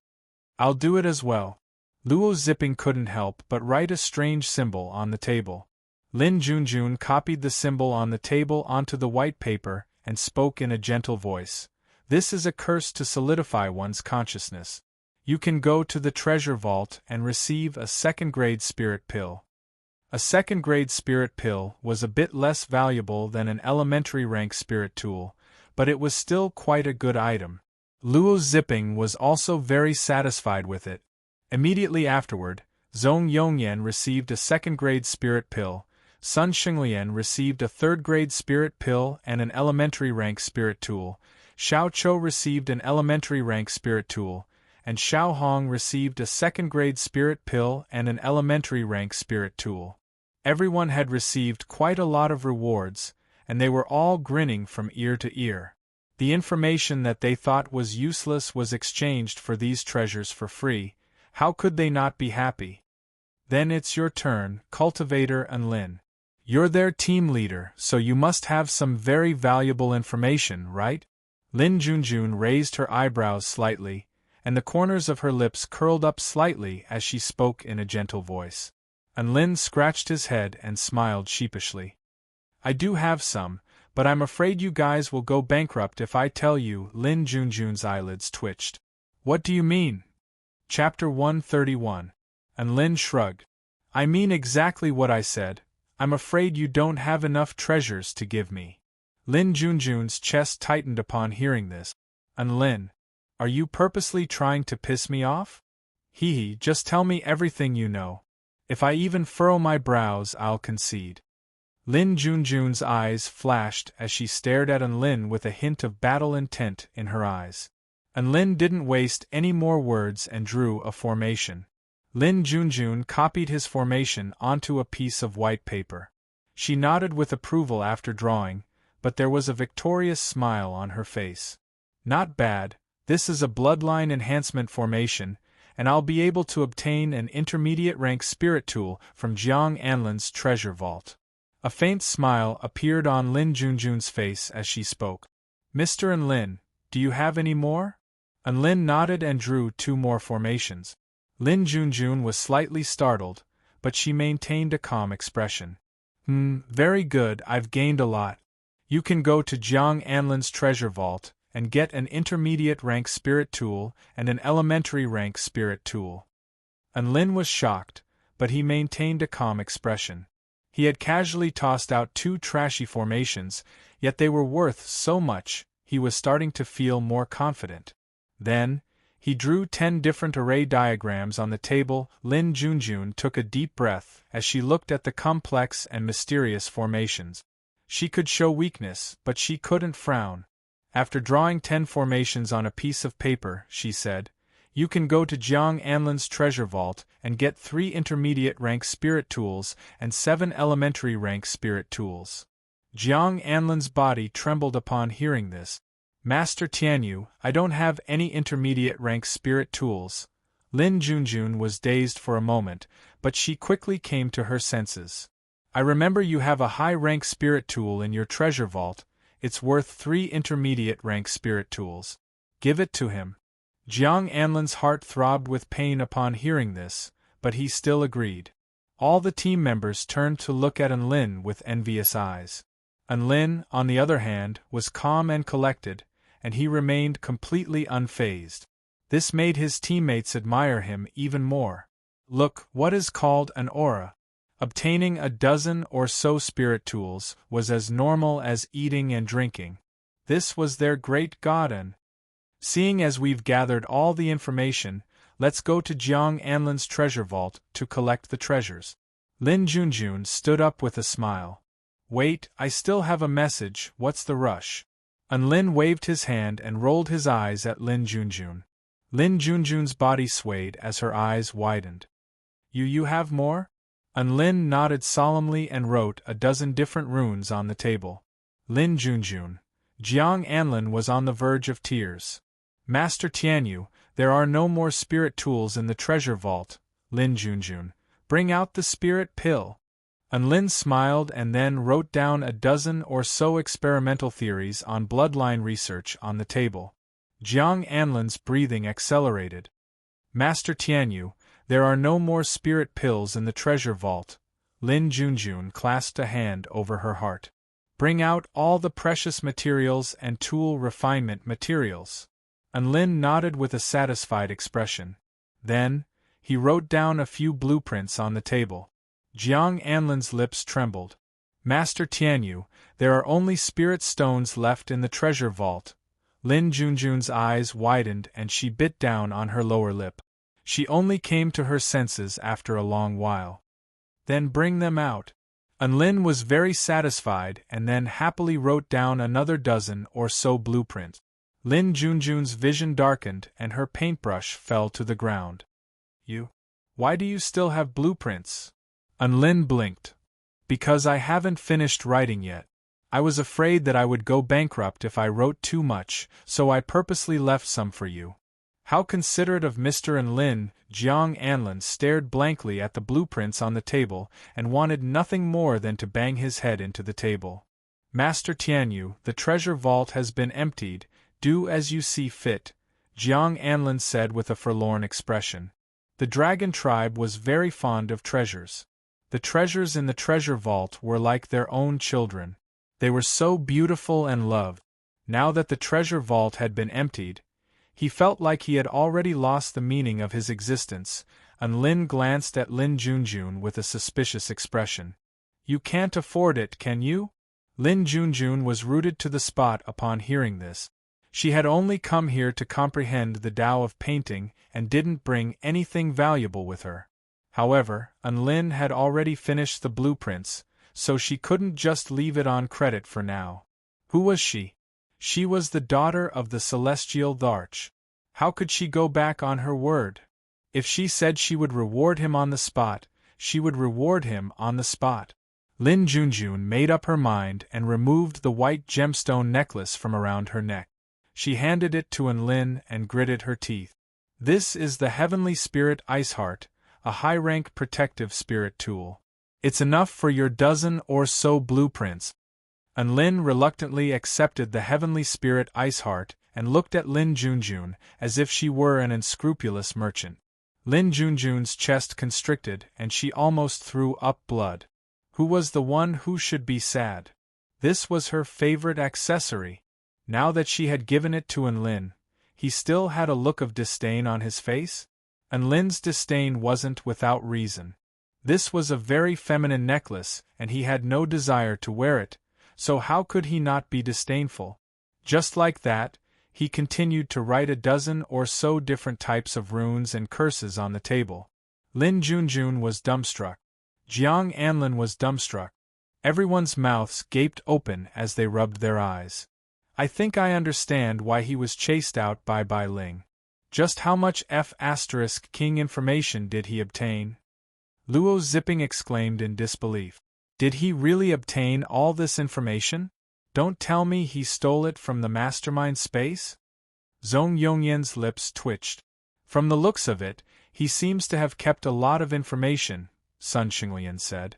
As expected of Big Brotherin, you're so domineering. Miao Tian praised as she hugged Xiao Chao's arm tightly. She could already predict what was going to happen next, and Lin blinked at the dumbstruck Lin Junjun. What's wrong? Are you out of stock? Tears welled up in Lin Junjun's eyes as she stubbornly bit down on her lower lip, unable to maintain her composure any longer. That's right, she had never been in such despair before. She was on the verge of a mental breakdown.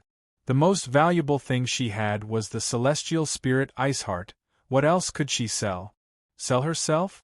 Lin, you came here just to bully me, didn't you? Tears welled up in Lin Junjun's eyes. She was no longer as calm and tranquil as before and had completely transformed into a little girl who had been wronged. She really wanted to beat up Lin, but there were so many people around and she didn't have the face to do so, so she could only endure it. Who would have thought that she would be on the verge of tears now? It's all right, don't cry, I'll just give up on that reward. Lin wiped the runes off the table as he spoke. Making the celestial Thearcha's daughter cry, this was far too shocking. He didn't want to attract trouble, so he could only accept his bad luck and not give up on the reward. However, Lin's sympathy gave Lin Junjun another heavy blow. She wiped her tears and pulled out a piece of paper. She wrote a large U character on it before handing it to Lin. I said I'll give you the reward, so I'll definitely give it to you. Take this U character and you can go to the Celestial Court and ask them to refine an immortal pill below the 6th grade for free. Lin held the piece of paper and fell silent. Empty promise? Lin Junjun thought that Lin didn't know how to get to the Celestial Court, so she added, every prefecture in the state has a teleportation spell formation that leads to the Celestial Court. Take this piece of paper and give it to the person on duty at the Celestial Court, they won't dare to stop you. Lin nodded and put the piece of paper away. He was a student of the Celestial Court anyway, so he could go straight to the Do Shui Palace with no problem. However, the temptation of obtaining an immortal pill for a dozen or so combination runes was quite good. Thus, he turned to Lin Junjun and asked again in a tentative manner, I still have a lot of information, do you still want it? Lin Junjun's tears flowed like a broken dam. Chapter 132. Lin Junjun burst into tears. She felt like Lin had to be sent by the heavens to test her Tao heart. Although this was the second time she had felt this way. She was responsible for collecting information about the ruins here, and the treasures she paid could be reimbursed by the Celestial Court's treasure vault. Thus, she and Jiang Anlin wouldn't lose anything by paying for the treasures. But that wasn't the point. The point was that she had been wronged to the point where she had no one to talk to. This was supposed to be her home turf, and she was supposed to bestow favors upon everyone with pride. But now, she had become a pauper who couldn't even afford to pay. Did she still have the face to continue writing checks and collecting information? She would be looked down upon by Lin. No, she had already been looked down upon. In front of the man who had once laughed at her, she had once again been utterly defeated. To be honest, Jiang Anlin and the others were at a complete loss for what to do when Lin Junjun suddenly burst into tears. Lin Junjun wiped the tears from the corners of her eyes and tossed a white card to Lin. Take this, I'll come back to collect information from you in the future. Jiang Anlin, take them to the treasure vault to collect the treasures. She returned to her little wooden hut in a daze as she spoke, not even in the mood to see them off. Jiang Anlin nodded with a solemn expression. In reality, all he had to do was take them to the entrance of the treasure vault and give them the key. After all, everything in the treasure vault belonged to them anyway. Just like that, Lin and the others left the summit of the Cloud Mountain in high spirit. They sat on the back of a 100-foot dragon and descended from the sky. Then, they broke through the surface of the lake and entered a cave abode. There was a soft white glow within the cave abode, and there were 2 large prawns wielding spears standing guard around it. Lin was a little surprised. This was the first time he had seen these large prawns. Beneath the hard shell, The meat was white with a hint of red, and it seemed to be quite delicious. The large prawns were a little uncomfortable from Anlin's gaze, and they involuntarily moved away from the glutton. Jiang Anlin stopped in front of a copper door and opened it. What entered everyone's eyes were mountains of spirit stones, dazzling spirit pills, all kinds of natural treasures, artifact refinement materials, and spirit artifacts that emitted powerful auras. Jiang Anlin stared blankly at the pile of treasures and only came to his senses after a long while. He looked at it again with great reluctance, as if he was making his last remembrance. Then, he said, "Everything in here is yours." After saying that, he left. After all, his heart wouldn't be able to bear watching others take away his treasures one by one. Looking at the room full of treasures, the team members were all excited. At this time, Anlin smiled and said, "You guys pick first. I'll take it after you're done."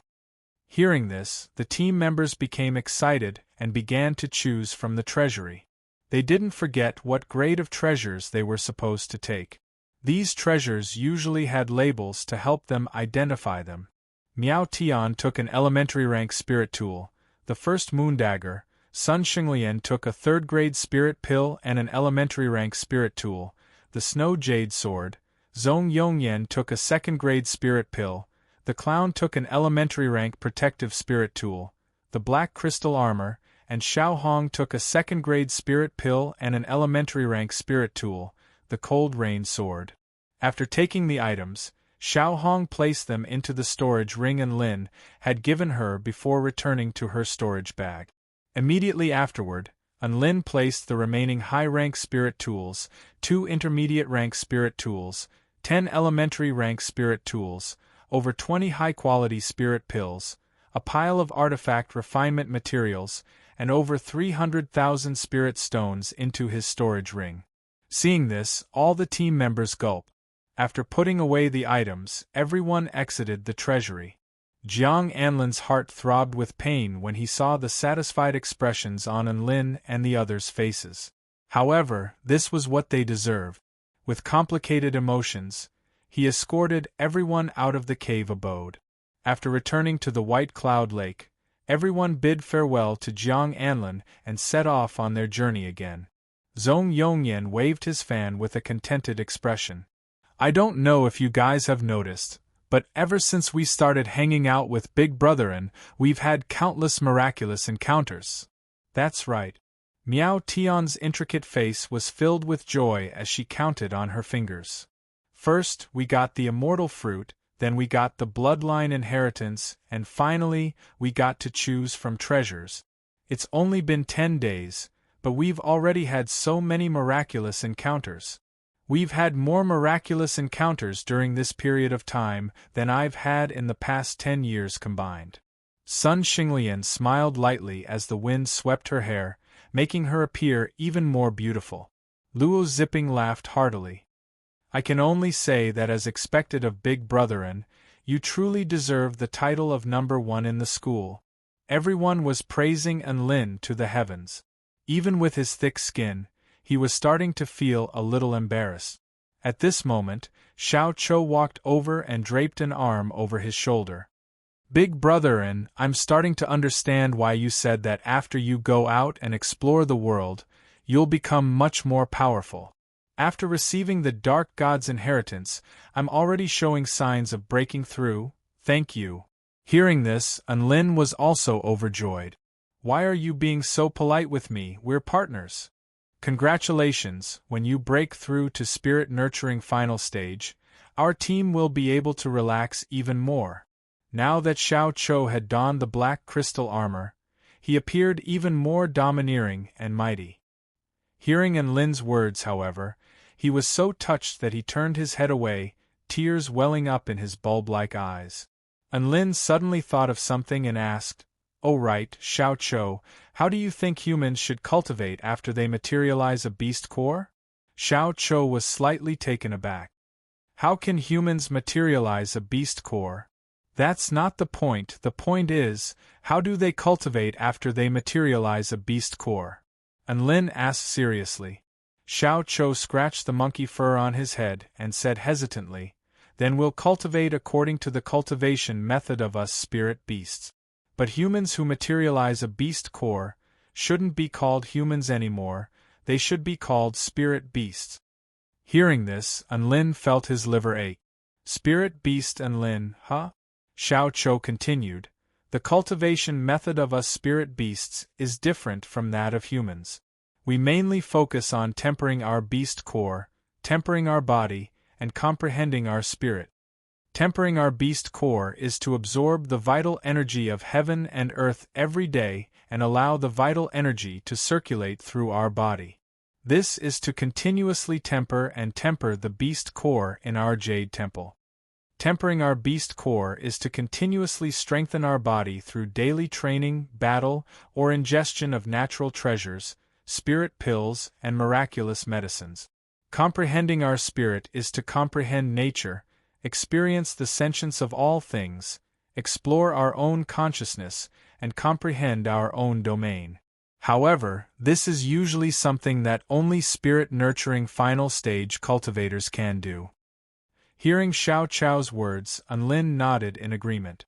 Cultivation for spirit beasts seemed to be much easier than cultivation for humans. However, this was to be expected. Because spirit beasts were usually active in the deep mountains, they didn't have a systematic cultivation method to begin with. They could only rely on their own comprehension to cultivate, so their method of progression was very different from that of humans. If it was tempering his beast core, Enlin could start now. If it was tempering his beast core, why would filthy rich and need to worry about not having natural treasures? As for comprehending his beast core, it's too far away, so let's not think about it for now. Hearing Xiao Chou's words, Enlin understood the direction of his cultivation, and he felt a little less perplexed. So what if you're Enlin? As long as you're awesome, that's fine. Chapter 133. Enlin and the others returned to Ding and City on foot, which took them 5 days. After receiving the inheritances, everyone's strength increased explosively. Along the way, they constantly adapted to and developed the power of their bloodlines. To be honest, the bloodline inheritances that Bai Ling chose for everyone were all very compatible with their own martial Dao. Sun Xinglian received the metal-type inheritance, which greatly improved her swordsmanship. Coupled with the sword dragon bloodline inheritance, her swords were imbued with the might of a dragon, which doubled her combat prowess. Miao Tian's silver rabbit inheritance made her more agile. Whether it was daggers or flywheels, she was more agile and lethal. As for Zhong Yongyan, he specialized in wind immortal spells. The wind weasel inheritance simply and crudely increased the power of his immortal spells. The effect was the most obvious. Luo Zipping's demonic ape inheritance made him bigger, taller, and stronger. That's it. Based on Enlin's intuition, they should already be around the middle to upper echelons of the Immortal Rankings board. One had to realize that during the free-for-all battle, only a dozen or so people from their class could enter the Immortal Rankings board. Apart from Xianyuan Cheng and Su Qianyun, Enlin, Su Xiaolan, Lu Zhan, and Lu Yiqing could be ranked in the upper middle of the Immortal Rankings board. It was all thanks to this inheritance that they were able to reach their current level of strength. They would most likely be able to successfully break through to the spirit-nurturing stage soon. As for Xiao Chou's Dark God inheritance, even he himself couldn't tell what had changed. However, he could feel that he had already touched upon the threshold of the spirit-nurturing final stage. As for Xiao Hong's inheritance, she had also shown off her abilities. She said that it was some photosynthesis, sunlight, and whatnot. One of the light waves had the effect of setting a mountain on fire. In the end, Enlin and the others had to use an immortal spell to conjure a rainstorm in accordance with the principle of harmonious coexistence between man and nature. Xiao Hong had probably used a spell related to the Golden Crow bloodline inheritance. As for the Mirror Fusion inheritance, she hadn't figured it out yet. Just like that, everyone hurried back to Ding and City. In the courtyard, Enlin and the others reported their results to the Flying Sword God. For the end-of-year test, they only needed to kill 150 exotic beasts. Based on the target of 3,000 exotic beasts in their class, they only needed to kill 150 exotic beasts. But now, Unlin's team had already hunted 512 mutant beasts. Out of the 20 teams, they were ranked first. This made the homeroom teacher a little surprised. However, the homeroom teacher quickly came to a realization. Unlin and Xiao Chou were already of the spirit-nurturing stage, so it was quite normal for them to achieve such feat. Furthermore, the auras of the other team members also seemed to be a little different from before. The flying sword god looked at Unlin and the others and nodded with a smile. "Looks like you've gained a lot from this trip." "Of course. Looks like the champion is going to be our team," Unlin replied proudly, ignoring the hidden meaning behind the homeroom teacher's words. After reporting the results, Unlin's team members left the courtyard and returned to their respective residences. During the last 2 days of the end-of-year examination, Unlin and the others only hunted exotic beasts around Ding An City. They didn't venture too deep into the myriad mountain domain. Even so, after the end-of-year examination, Unlin's team still ranked first. Because Lu Zhan's team found a spider lair full of exotic beasts, they ranked second. Next up were Xianyuan Qing, Su Qianyun, and Su Xiaolan's teams. It had to be said that strength played a crucial role in this examination. Then, Wang Xiaobai's team came in last place unsurprisingly, successfully pulling down the class's target. Apparently, the team leader was even beaten up by the homeroom teacher. Their class killed over 5,100 exotic beasts in total, far exceeding the target set by the school. A large part of this was due to the beast tide. Of course, it was also due to the students' hard work. Apart from a few teams that didn't do well, most of the teams did well. The flying sword god was very satisfied with this result. Thus, when they returned to the prefecture of the Stone Dragon State, he exempted the students from having to travel thousands of kilometers in a day. Unlin was actually a little disappointed when he heard this news.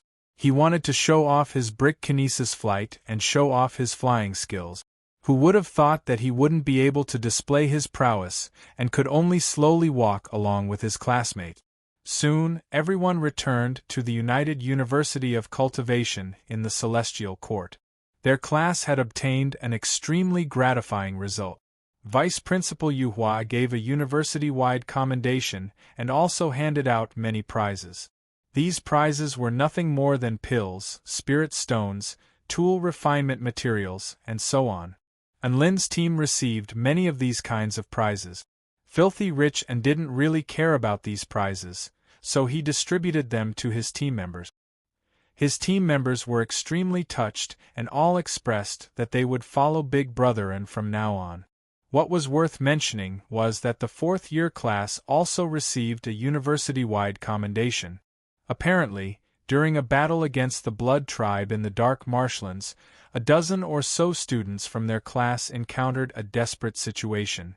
During that battle, Wang Xuanzhan broke through to the Soul Formation stage and slew 2 blood gods in one fell swoop. The Blood Tribe army was forced into retreat, and the situation was reversed. This feat made him famous once again in the Celestial Court, and he became a legend among the students. Once the new semester ended, the 5th-year students would begin to leave the university. A portion of the students would choose to remain in the Celestial Court. Of course, there were also a portion of students who would choose to return to their families or sections. The university never interfered with these choices. The current Unlin didn't need to think too far into the future. The only thing on his mind right now was that he was about to become a senior and that there were beautiful female students about to enter the university. Just thinking about it made him excited. Xiao Chou also snuck into the university with Unlin. He transformed into a small monkey that was about the size of his palm. Even though he was still very ugly in his monkey form. His bulb-like eyes, upturned nostrils, crooked mouth, and freckles had already become his trademark. No matter how he transformed, he couldn't change these characteristics. The only good thing about him was that after his body became smaller, his face also became smaller. Thus, he was no longer a frighteningly ugly clown. Instead, he was an adorably ugly clown. When Xiao Chou was bored, he would lie on Enlin's shoulder and rest. Of course, most of the time, he would go to Full Moon Mountain to cultivate alone. The vital energy at Xiaoxian United University was much denser than that of the Mountain of Fruits and Flowers, so he liked it here very much. Soon, his first year of university officially came to an end. The fifth-year seniors left the university. Enlin also asked around about Chun Chen's whereabouts. Apparently, he had left the Celestial Court. No one else knew about his sect or family, and no one would care. Thus, where he went after leaving the Celestial Court was still a mystery. Enlin thought that Chun Chen would take the initiative to talk to him about the finger of the heavenly Tao. After all, he had only used it once, and Enlin had stolen it. No matter how thick-skinned he was, he couldn't just ignore it. However, Chun Chen really didn't care. He didn't meet with Enlin even after graduation. This was actually a good thing. Otherwise, Enlin wouldn't know how to explain the finger of the heavenly Tao. Xiaoxian United University was on a holiday. There was still a month before the next semester started. This month was the students' holiday. Enlin had to make good use of this month's time. What should he do first? He suddenly thought of something, and his eyes immediately lit up. Let's go to Do Shui Palace. Chapter 134. To the west of the floating continent, there was a tall and majestic building called the Do Shui Palace. It had 9 white stone pillars supporting the roof, and it looked like a palace that symbolized the majesty of the emperor. The Do Shui Palace was a temporary residence of the Heavenly Lord of Tao and Virtue. It wasn't under the jurisdiction of the Celestial Court, but it was responsible for the pill refinement business of the Celestial Court. Most of the immortals of the Celestial Court would go to the Do Shui Palace if they wanted pills. The person in charge of pill refinement was the Heavenly Lord of Tao and Virtue's first disciple, the enlightened Yi Shi. His pill refinement skills were among the best in the Celestial Court. Not only were his pills of high quality, but they were also highly efficient. Enlin flew through the air on his brick with a navigation map in his hand. Xiao Chou was sitting obediently on his shoulder. Soon, he saw the majestic palace. Holy **T, such a huge palace? He was a little astonished. The palace was at least a few hundred meters tall. At first glance, it looked like a towering mountain in front of him. In front of the Do Shui Palace, there were white lotuses blooming all over the ground. A cool breeze blew gently, bringing with it a faint medicinal fragrance that made people feel refreshed. Enlin landed at the entrance of the Do Shui Palace. There were 2 armored heavenly soldiers standing guard there. "Stop, please show me your identity," one of the heavenly soldiers said. Enlin stopped in his tracks. He was slightly taken aback. Show me my identity? What identity did he have? Was he a student? After thinking for a moment, he took out his Xiaoxian United University student identification card. It was a wooden badge. The heavenly soldiers stepped aside upon seeing the wooden badge. Enlin put away the wooden badge. He didn't think that he would be able to use his student identification card here. After entering the Do Shui Palace, he was greeted by the sight of many Taoist priests in Taoist robes busily filling medicinal ingredients. As far as the eye could see, the entire floor was filled with medicine cabinet. They were so densely packed that it was hard to count how many heavenly treasures were stored here. "Hello, fellow Taoists. May I ask if you're here to find someone to refine medicine into?" At this moment, a young Taoist with delicate features came to Enlin's side and asked. Enlin immediately nodded. "Yes, I want to find someone to help me refine an immortal pill." "An immortal pill?" The little Taoist priest was astonished. "Then we'll have to ask Senior Yi Shi to refine it for us. Please come with me." Enlin followed the little Taoist to a wooden plank. The wooden board suddenly began to move upwards, arriving at the second floor. At first glance, it was still densely packed with medicine cabinets. The wooden plank continued to move upwards. The third floor, the fourth floor, they were all filled with medicine cabinet. And Lin felt that the Do Shui Palace was a huge treasure vault.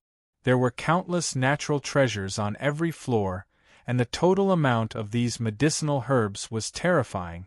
The wooden board stopped moving on the 19th floor. And Lin followed the young Taoist to a refining room facing east. Senior Ishii, there's a customer who wishes to refine an immortal pill for you. The little Taoist priest bowed respectfully. Tell him to wait for a while. I'll finish refining this pill first, a lazy voice sounded. And Lin looked toward the refining room and saw a fatty with bushy eyebrows and big eyes gnawing on an apple in one hand while waving his other hand in the air. Purple flames rose in front of him, and countless medicinal herbs were mixed and refined in the air. My God, pill refinement can be done with one hand? And Lin was a little shocked. He had learned about pill refinement in school, and he knew that the most important aspect of pill refinement was that one's body and mind had to be as one without any distractions. However, this person was eating an apple while refining a pill. Furthermore, he wasn't even using a pill refinement furnace. Wasn't this a little too casual? Huh? You're the person who wants to refine the pill? Ishii looked at Lin as he nibbled on the apple, one hand still waving in the air. Lin was shocked. Big brother, don't you need to look at me when you refine the pill? F***ck. So be it if he could multitask, but now, he didn't even bother to look at what the medicinal herbs in the air had become. Would pills refined this way really not kill people? Oh, don't worry, I'm really good at it. As if he knew what Lin was worried about, Ishii offered words of consolation. Condense the pill.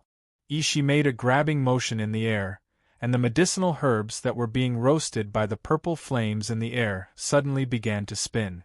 A dazzling light burst forth, and the crisp cry of a bird reverberated throughout the entire space. Whoosh! A translucent, snow-white pill flew into Ishii's hand. Ishii had a satisfied expression on his face. Peach Blossom, deliver this 8th grade Azure Bird Frost Flower Immortal Pill to True Lord Erlang of the Celestial Court. A beautiful Taoist nun walked into the room and placed the pill into a bottle before departing cheerfully. Lin's heart jolted slightly. He didn't think that Ishii could refine 8th grade immortal pills so casually. This was a sign of his strength. With this in mind, Lin's heart also relaxed slightly. Seeing that Ishii had finished refining the pill in his hand, Lin asked respectfully, Senior Ishii, this junior is Lin.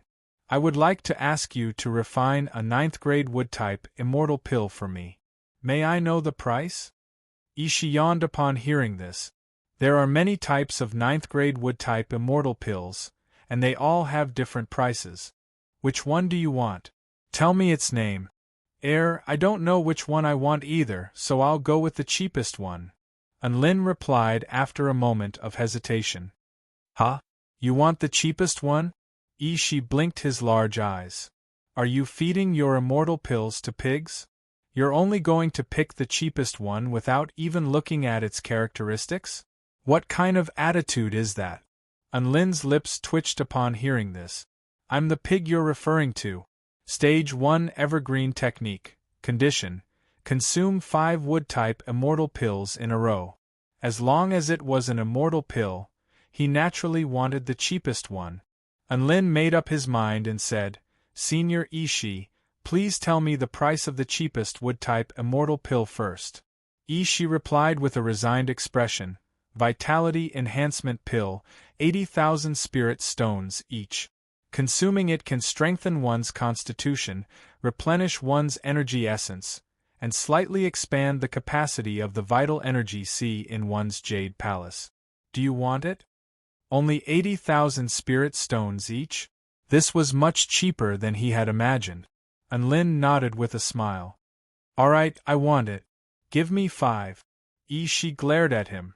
Why do you want so many of these pills? If you consume them repeatedly, the effects will be greatly reduced. Lin replied bluntly, I like them. Ishi felt a lump in his throat, and he didn't want to say anything else. Fine, you're a fool with a lot of money, I can't win against you in an argument. Ishi didn't continue to dwell on this topic. Instead, he instructed a young Taoist priest to inform the medicine collectors to prepare the ingredient. At this moment, the clown suddenly jumped onto the golden pill refinement cauldron. Ishi had already noticed this adorably ugly little monkey, and he couldn't help but ask in confusion, "What do you want to do?"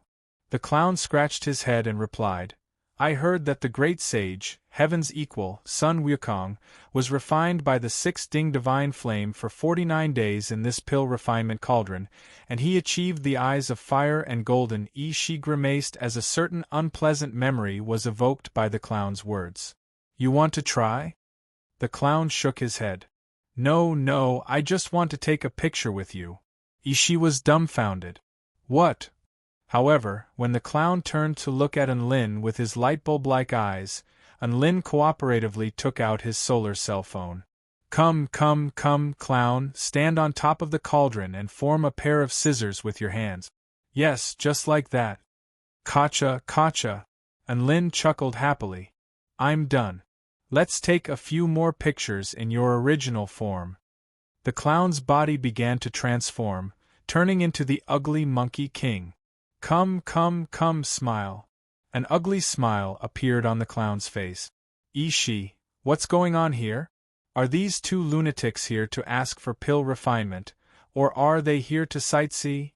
Then, the clown raised his scissors above his head like a rabbit's ears, trying to act cute.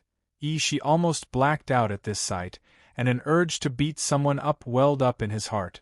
Just like that, the clown took a picture of the pill refinement cauldron that his idol had once achieved the eyes of fire and golden. Chapter 135. If it weren't for the fact that he still had to refine 5 immortal pills for Enlin, Ishi would have smacked these 2 idiots flying with a broom. The young Taoist priest returned with the herbs. His storage ring flashed, and all sorts of rare and precious herbs piled up on the ground like a small mountain, exuding extremely powerful spiritual energy fluctuations. Ishi only wanted to send these 2 Buddhas away as soon as possible, so he waved his sleeve and all of the herbs began to float in the air. Immediately afterward, he opened his mouth and a purple flame rose up in the air, enveloping all of the herbs within it. From the looks of it, he was planning to refine 5 immortal pills at once. Enlin's eyes widened as he stared at this scene. Once a grandmaster made his move, he would immediately know if he was good or not. Being able to see Ishi refine 5 immortal pills at once was definitely an extremely rare opportunity. He wasn't going to miss out on such a great opportunity to learn. Ishi began to refine pills. He waved his arms and legs as if he were dancing, and the herbs in the air also began to dance. The purple flame seemed to have a life of its own as wisps of flames seeped into the herbs and extracted their essence bit by bit. Enlin nodded as he watched from the side, and he even gave marks in his mind. Full marks for flame manipulation, 9 marks for refinement of herbs, negative marks for body dance. After a while, "Condense the pills," Ishi yelled.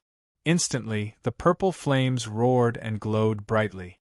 5 green immortal pills appeared in the air, and an extremely rich aura of life began to permeate the entire space, making everyone feel as if every breath they took was filled with boundless vitality.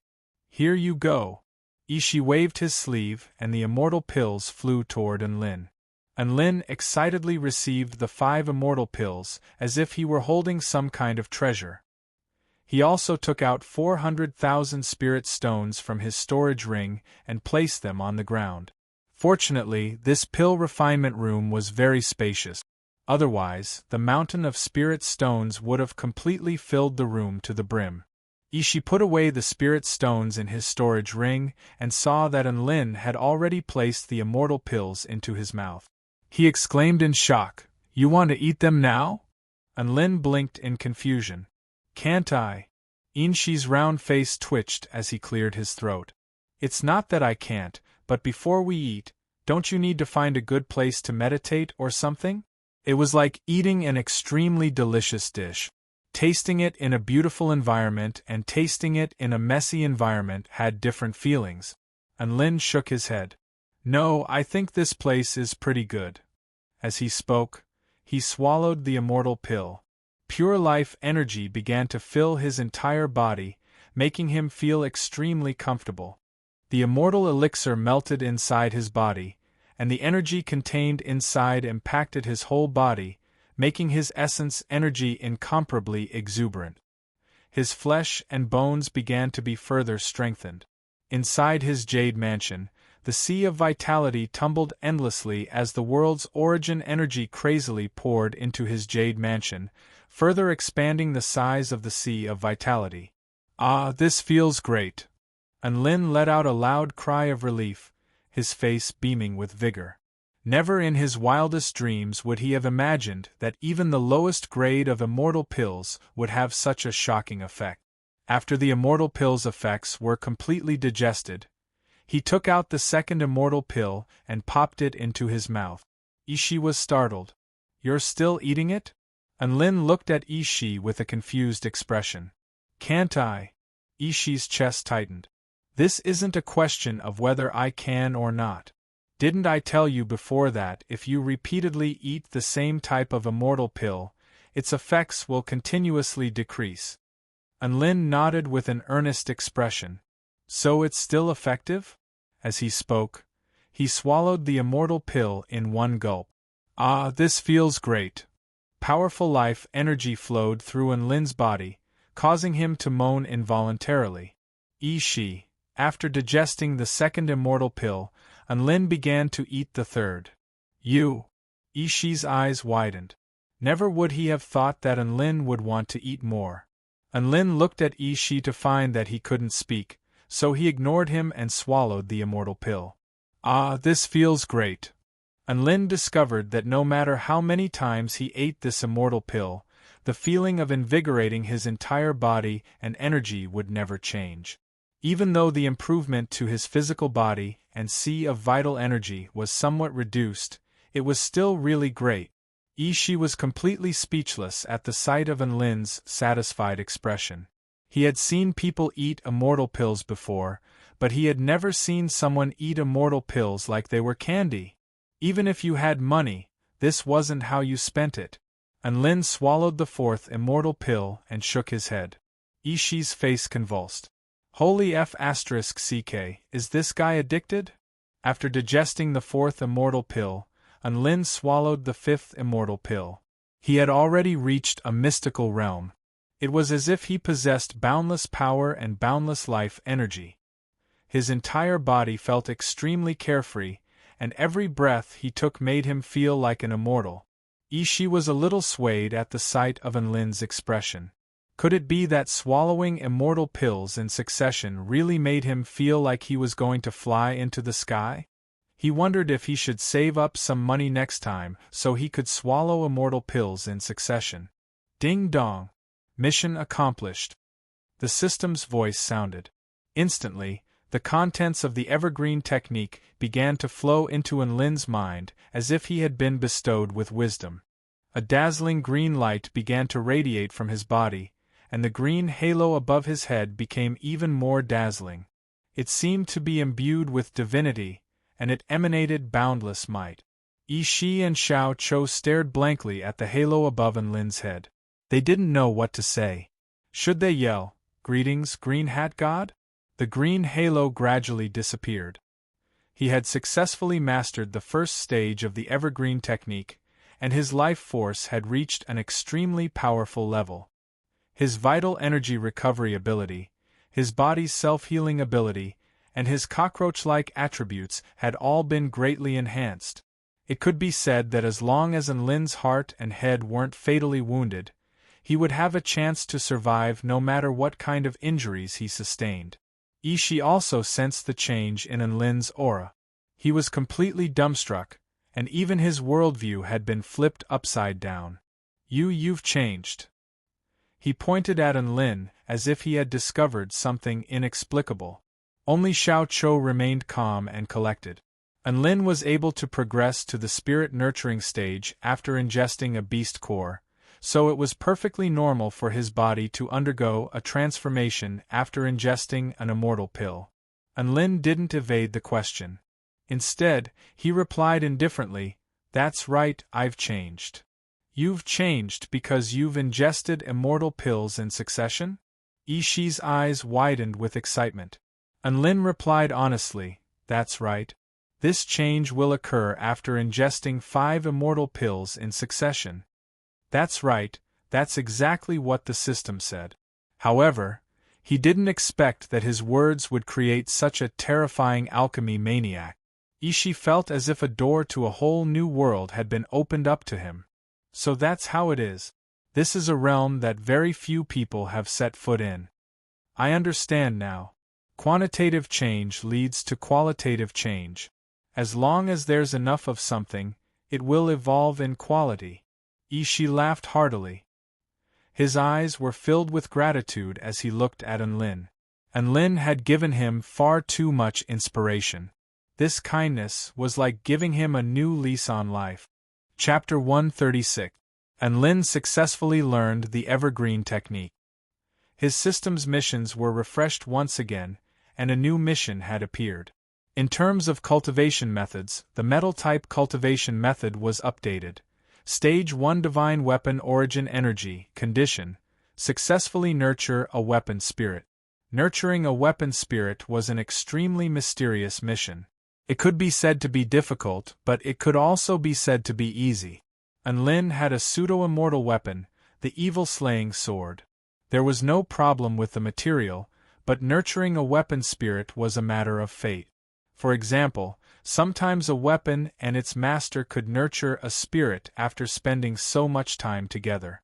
Or, when fighting against a powerful enemy, it could suddenly connect with the weapon and nurture a spirit of its own. Or, it could be stained with blood and nurture a bloodthirsty spirit. There were countless ways to nurture a weapon spirit, but none of them were absolutely reliable. It all depended on fate and couldn't be rushed. Therefore, he turned his attention to another interface of the system. Techniques. That's right, his techniques were finally updated, and 2 at once. Intermediate rank God of War Technique. Origin Energy of the Netherworld. Condition: defeat a sinister devil and absorb its energy. Unlin's heart tightened when he saw the word, sinister devil.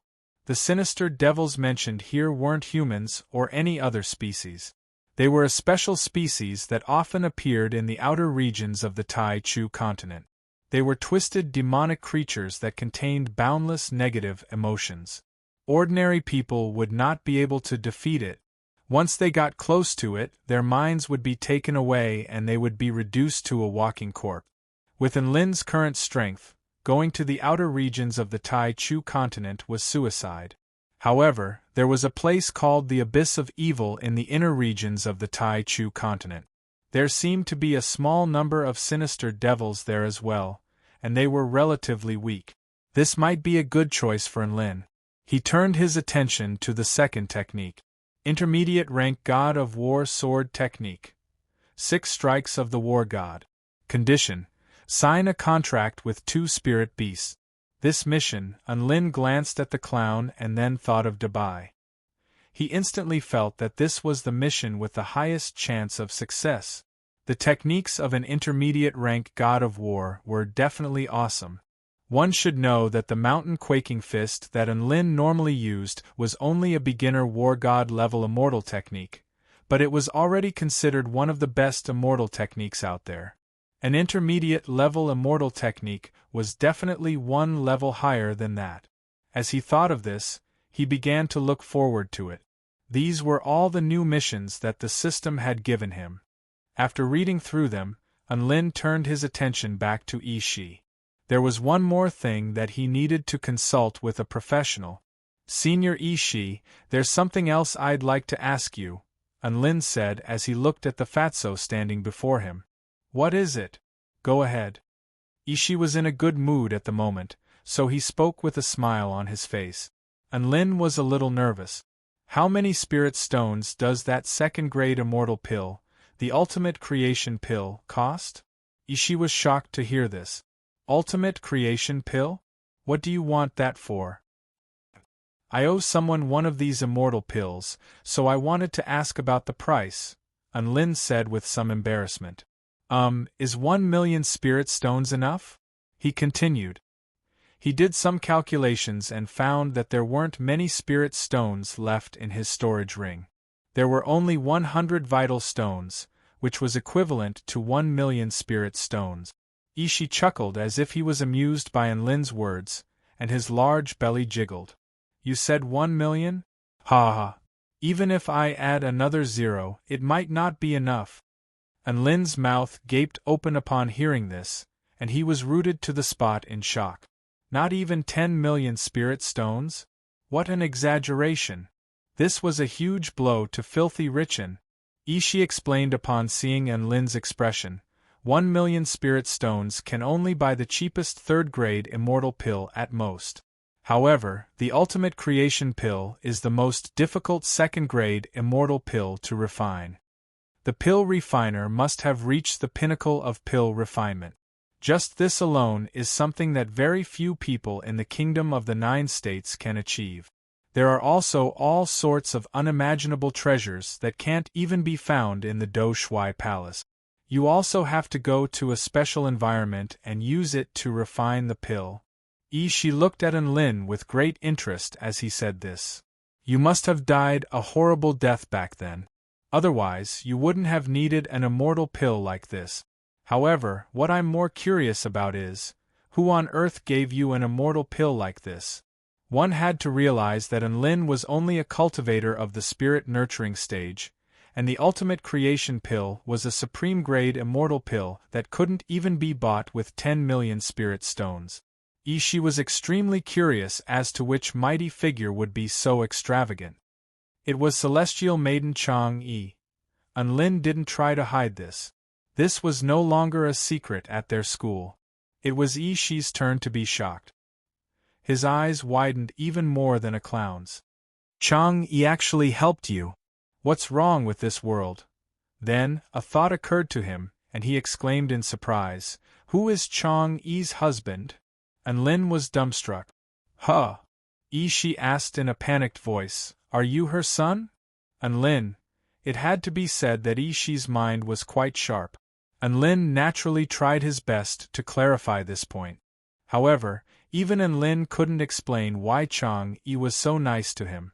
Could it really be that she was willing to pay such a high price because of Su Qinyun's plea? No matter what, he had to repay this debt.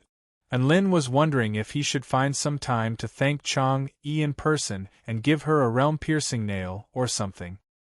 He didn't use the free immortal pill that Emperor Ziwei and Celestial Maiden Tian Yu had given him. After all, he hadn't decided what pill he wanted to refine yet. It wouldn't be too late to use it if he needed it in the future. Thinking that there was nothing else for him to do, Unlin and Xiao Chou left Do Shui Palace. Xiao Chou suddenly jumped down from a lotus pond and reverted to his original form. Unlin, what is it? Xiao Chou, I'm about to break through. Unlin was elated and started to stand guard for Xiao Chou. Xiao Chou took out the mysterious blood immortal fruit that Unlin had given him and ate it. After eating it, he sat down cross-legged and closed his eyes to meditate. Boom! The mist of heaven and earth surged violently, forming a vital energy vortex that flowed into Xiao Chou's body. Gales howled around him and thunder boomed from time to time. It had to be said that breaking through from the spirit-nurturing intermediate stage to the spirit-nurturing final stage caused quite a stir.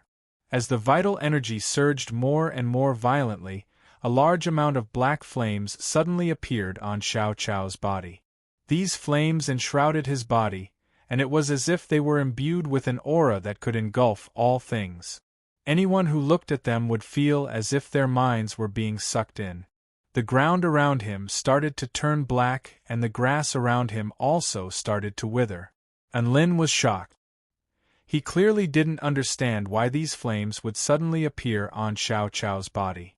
Suddenly, Xiao Chou's eyes opened, and two beams of golden light shot out from his eyes, piercing through the black flames like sunlight piercing through a thick layer of dark clouds. A mysterious ripple proliferated outward, and the white lotuses on the lotus pond began to darken. Unlin looked around to find that all of the lotuses in the pond had turned black, creating a sinister and imposing sight. The black flames receded, and the light in Xiao Chao's eyes also began to dim. He stood up and stretched his body, upon which his aura became vast and powerful. Breakthrough successful. Chapter 137. During the one-month holiday, Unlin's friends all had their own things to do. Su Qianyun had already returned to the Greenwood Imperial Palace to be her little princess.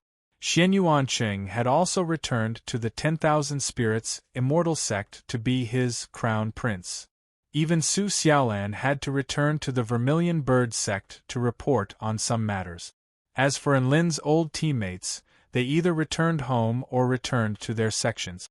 Not many of them chose to stay at the university. Fortunately, Xiao Chou and Xiao Hong were with him. Otherwise, he would really be lonely and cold. The days at the university were quite boring. Unlin refined his core every day. After eating 5 immortal pills in one go, his cultivation base had also improved significantly. However, he didn't know when he would be able to break through to the spirit-nurturing intermediate stage. Before he knew it, a few days had passed. The man, monkey, and flower had even gotten sick of playing Fight the Landlord. Unlin felt like he should enrich his holiday life. How to enrich it? For some reason, he thought of that white figure. Let's go to the mythological beast sect.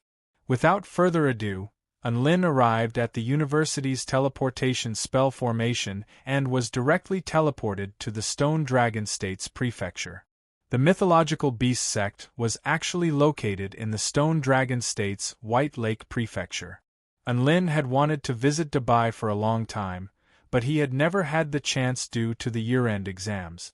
Now that he had the time, he wanted to visit Dubai and visit the legendary mythological beast sect. It would be even better if he could form a beast pet contract with Dubai. 1 heaven, 4 sects, 9 emperors. The 4 sects were the 10,000 Spirits Immortal Sect, the Vermilion Bird Sect, the Heavenly Sword Sect, and the Mythological Beast Sect. These 4 sects transcended the other sects of the Kingdom of the 9 States and were extremely powerful. Their influence had even spread throughout the entire Tai Chu continent. The Mythological Beast Sect that Unlin was going to was a colossus in the cultivation world. Furthermore, it was a sect with the beast tribe as its core power. Human cultivators had a much lower status than the beast tribe there. They could only serve as internal affairs managers or poop scoopers. The mythological beast sect was situated atop an immortal mountain. The scenery here was picturesque and beautiful, making it a great place for vacation. Unlin followed the coordinates on the map and arrived at the entrance of the mythological beast sect. On both sides of the gate were huge stone tortoises. These stone tortoises were extremely lifelike, and their eyes were extremely lifelike.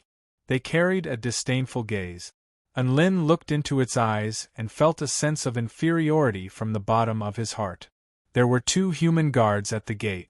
When they saw Unlin approaching on his brick, they remained expressionless. "What are you doing here?" one of the guards asked. Unlin wanted to say that he was looking for Dubai, but he suddenly thought that it might still be receiving the inheritance, so it wasn't convenient to receive him, so he changed his mind and said, "I'm looking for Zhao Huayin." The guard nodded, picked up the sound transmission talisman, walked to the other side, and said a few words. Soon, a young man ran over in a hurry. "Hi, Unlin, long time no see." Zhao Huayin greeted him with a smile. Unlin saw that Zhao Huayin seemed to be in good spirits, and waved excitedly. "Huh? Who's that monkey on your shoulder?" Zhao Huayin looked at the adorably ugly monkey with a curious expression. "His name is Xiao Chou, he's my brother." Unlin pointed at the monkey and said, "Oh, nice to meet you, Xiao Chou." Zhao Huayin shook hands with Xiao Chou enthusiastically. He didn't think that it was strange for Unlin and an ugly monkey to call each other brother. He behaved very naturally, and this gave Xiao Chou a very good first impression of this sect. Afterward, Zhao Huayin led Enlin and Xiao Chou into the mythological beast sect and acted as their tour guide. The mythological beast sect is the #1 sect established by the beast tribe in the Kingdom of the Nine States. The beasts here are different from those seductive B*****s from the myriad mountain realm. We are organized and disciplined, and we abide by the law of harmony between beasts and nature.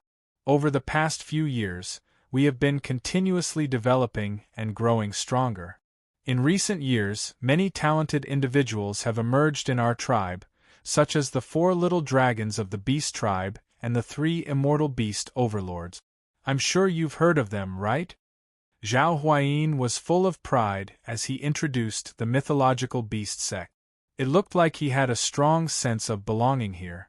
Although Enlin didn't know what the 4 little dragons of the beast tribe were, he still cooperated and put on an expression of admiration so that the tour guide wouldn't feel awkward.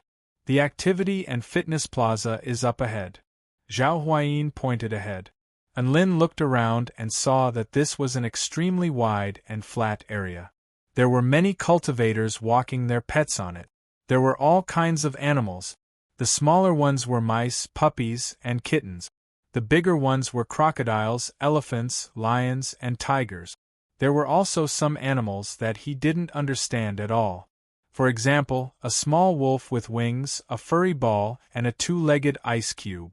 Wherever these animals went, the cultivators behind them would follow. It gave people the feeling that the animals were trying to sneak away from the group of cultivators. Enlin looked at Zhao Huayin sympathetically, only to find that his face was brimming with happiness. "Let's go, I'll take you to the inner court," Zhao Huayin said.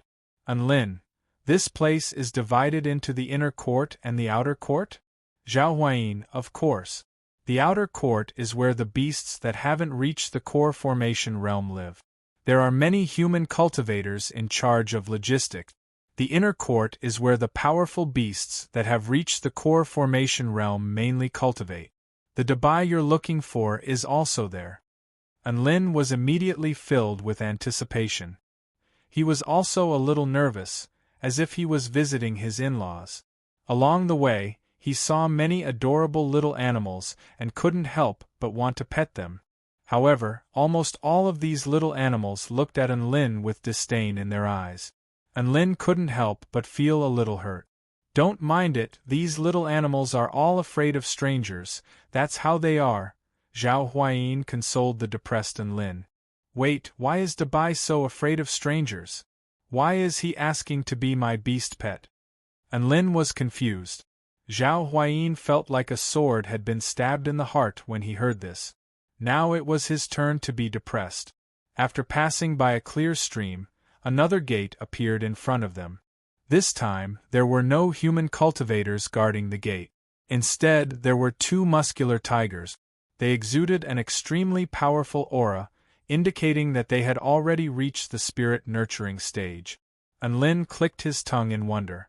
As expected of the mythological beast sect, they were the kings of beasts in the myriad mountain realm, yet here they were guarding tigers. Another question arose in his mind.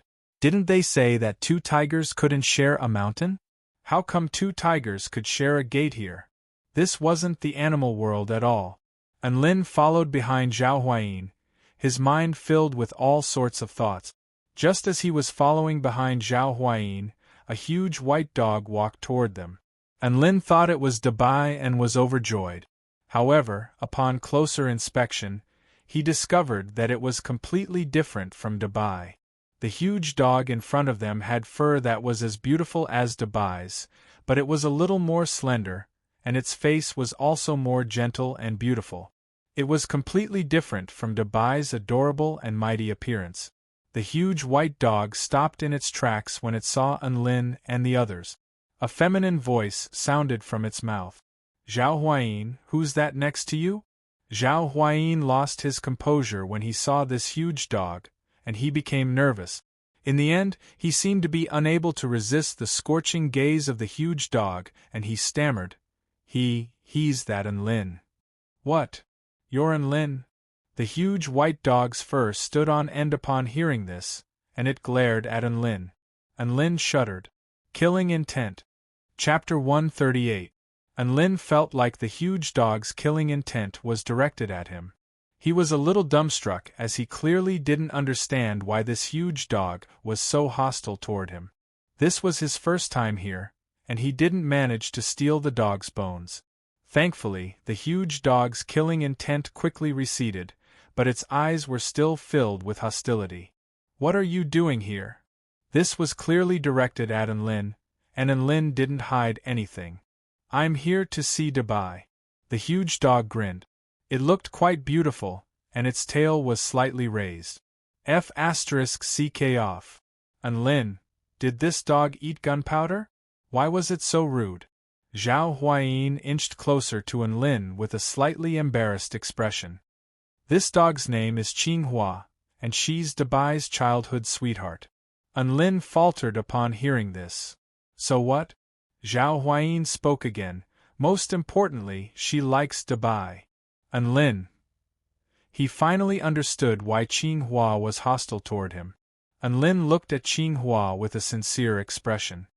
"Qinghua, don't worry, I won't steal your man. After all, our races and genders are different, so it's impossible for me and Dabai to be together." Zhao Huayin facebombed. What was going on in Enlin's brain? Why did she think of stealing a man? Qinghua clearly didn't want her beloved Dabai to become a human's beast pet, which was why she was hostile toward him. Boom!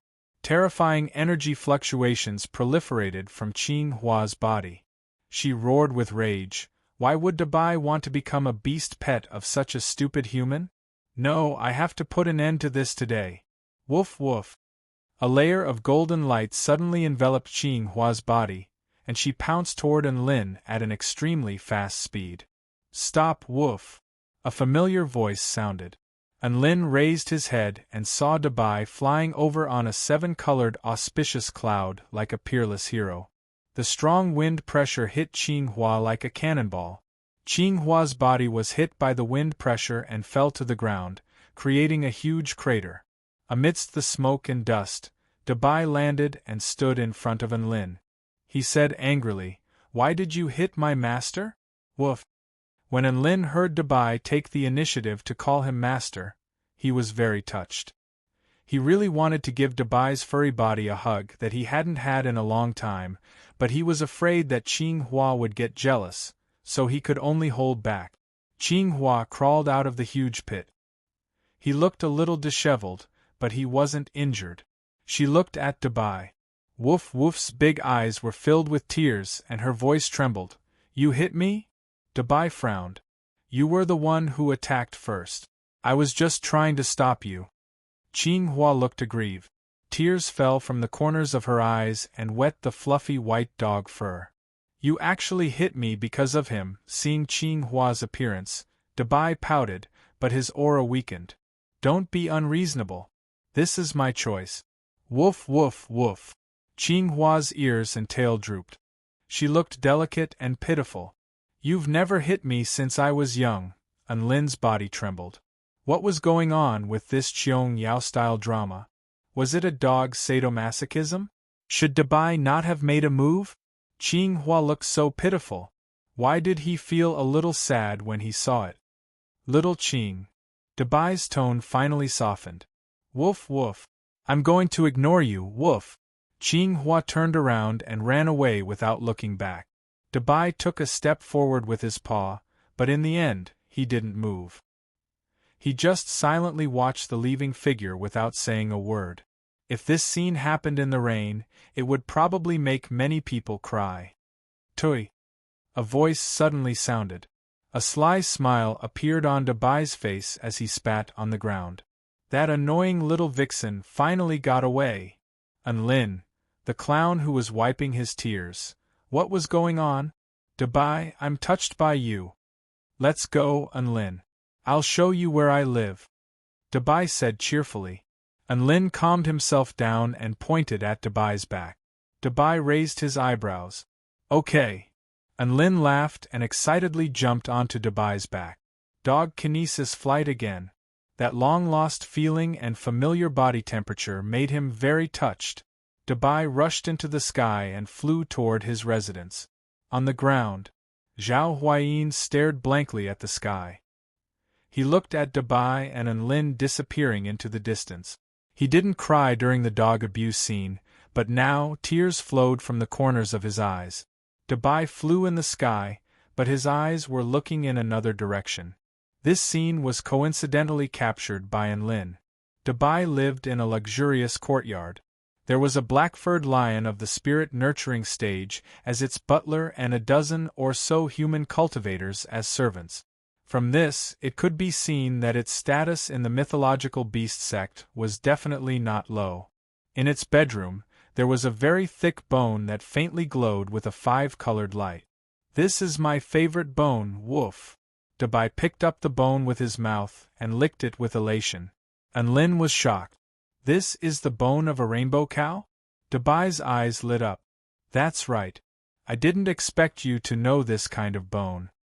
Enlin smiled and told Dabai about their team eating the rainbow cow, then inexplicably summoning a divine dragon, and entering the ruins. Dabai listened to Enlin's experiences with great interest. As expected, there are always many fun things to do by following you. I'm definitely following you. Enlin also liked dog kinesis flight. Hearing Dabai's words, he was very happy. However, he suddenly thought of another matter. "Dabai, if you're with me, then what about Qinghua? Isn't she your childhood sweetheart?" Dabai shook his head. "Don't worry about her.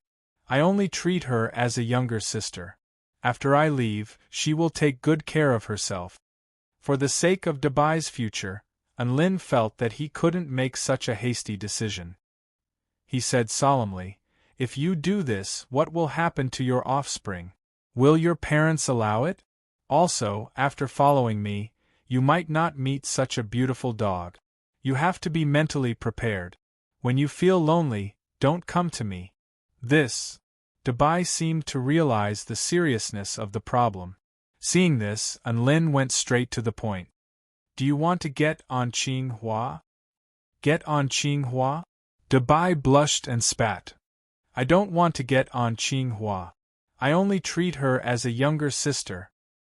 Hearing Dabai's answer, Enlin roughly knew that Dabai hadn't reached the age to reproduce. He breathed a sigh of relief in his heart. However, he still advised earnestly, "Even so, you can't treat her as a younger sister." Dabai was stunned. "Do you want me to marry her?" "I don't want to." "Woof." Enlin shook his head and smiled. "How could I want you to marry her? What I mean is, don't treat her as a younger sister. Treat her as a spare tire." "What do you mean by a spare tire?" Dabai's face was a little confused. Enlin smiled mysteriously. "A spare tire means a substitute wife. You don't have to explicitly express your relationship with her. However, you have to treat her better and be gentler. Think about it. After you leave the mythological beast sect, you and Qinghua will be in different worlds. This is the best time to test your relationship. If you get along as a brother and sister, she definitely won't be able to forget you as her older brother. She will think that you are still in love. She will have hope for you. This will delay her love life. However, if you are ambiguous with her, this will be a male-female relationship. Then she only has two choices. One is to face this relationship and wait for you to return. The other is to get along with another dog. Without the shackles of sibling between you two, everything will become clearer. If Qinghua leaves with another dog, then you will have made her recognize her feelings. If Qinghua can always wait for you and never leave you, then you must marry her. Where else can you find such a good dog?" After listening to Enlin's analysis, Dabai's eyes lit up. "Master, now that I think about it, what you said makes a lot of sense." Enlin smiled and caressed Dabai's head. "Silly Dabai, it's just that this way you are the spare tire." Chapter 139. Dabai wagged his tail excitedly. He was very satisfied with this method that didn't delay Qinghua. He immediately asked, "Then what should I do next?" Unlin stroked his chin and said like a relationship analyst, "First of all, you have to state your position." Dabai stuck out his tongue and pricked up his ears slightly, looking like he was all ears. Unlin said, "Didn't you always tell her that you only treat her as a sister?" Dabai nodded. Unlin said, "You go and tell her that you don't treat her as a sister anymore. You want to be friends with her. I'm sure she'll understand what you mean." Dabai nodded and then flew away. "Master, wait for me here." Unlin didn't expect Dabai to be so impatient. He flew back to Qinghua after leaving a sentence. He and the clown could only doze off and take out Little Red to photosynthesize. Dabai's inheritance in the mythological beast sect had actually ended. His clan learned the inheritance of the heavenly wolf, which was related to the blade claw and the Tao of wind. Now, as long as he dealt with the relationship with his childhood sweetheart and relatives, he could sign a contract with Enlin. After about an hour, Dabai flew back again. "Is it done?" Enlin asked curiously. Dabai nodded with a complicated expression. "I really didn't expect that after I told her that we don't want to be siblings and that we want to be friends, she actually agreed to let me go with you. It's really hard to guess what a bitch is thinking. She also gave me this mystic dragon bone that often accompanies her. She said that when I miss her, I can take it out and lick it." Saying that, Dabai held a white bone in his mouth, as if telling Enlin, "This is the bone." Enlin was a little surprised. He wasn't surprised that the bitch agreed to let Dabai leave, but that the bitch actually gave him a bone as a token of love. Indirect kiss? Enlin nodded secretly. It had to be said that dogs nowadays were also very good at playing tricks. Dabai said happily, "Now, I just need to get past my parents and everything will be settled." Enlin was a little nervous. "Do I need to go there?"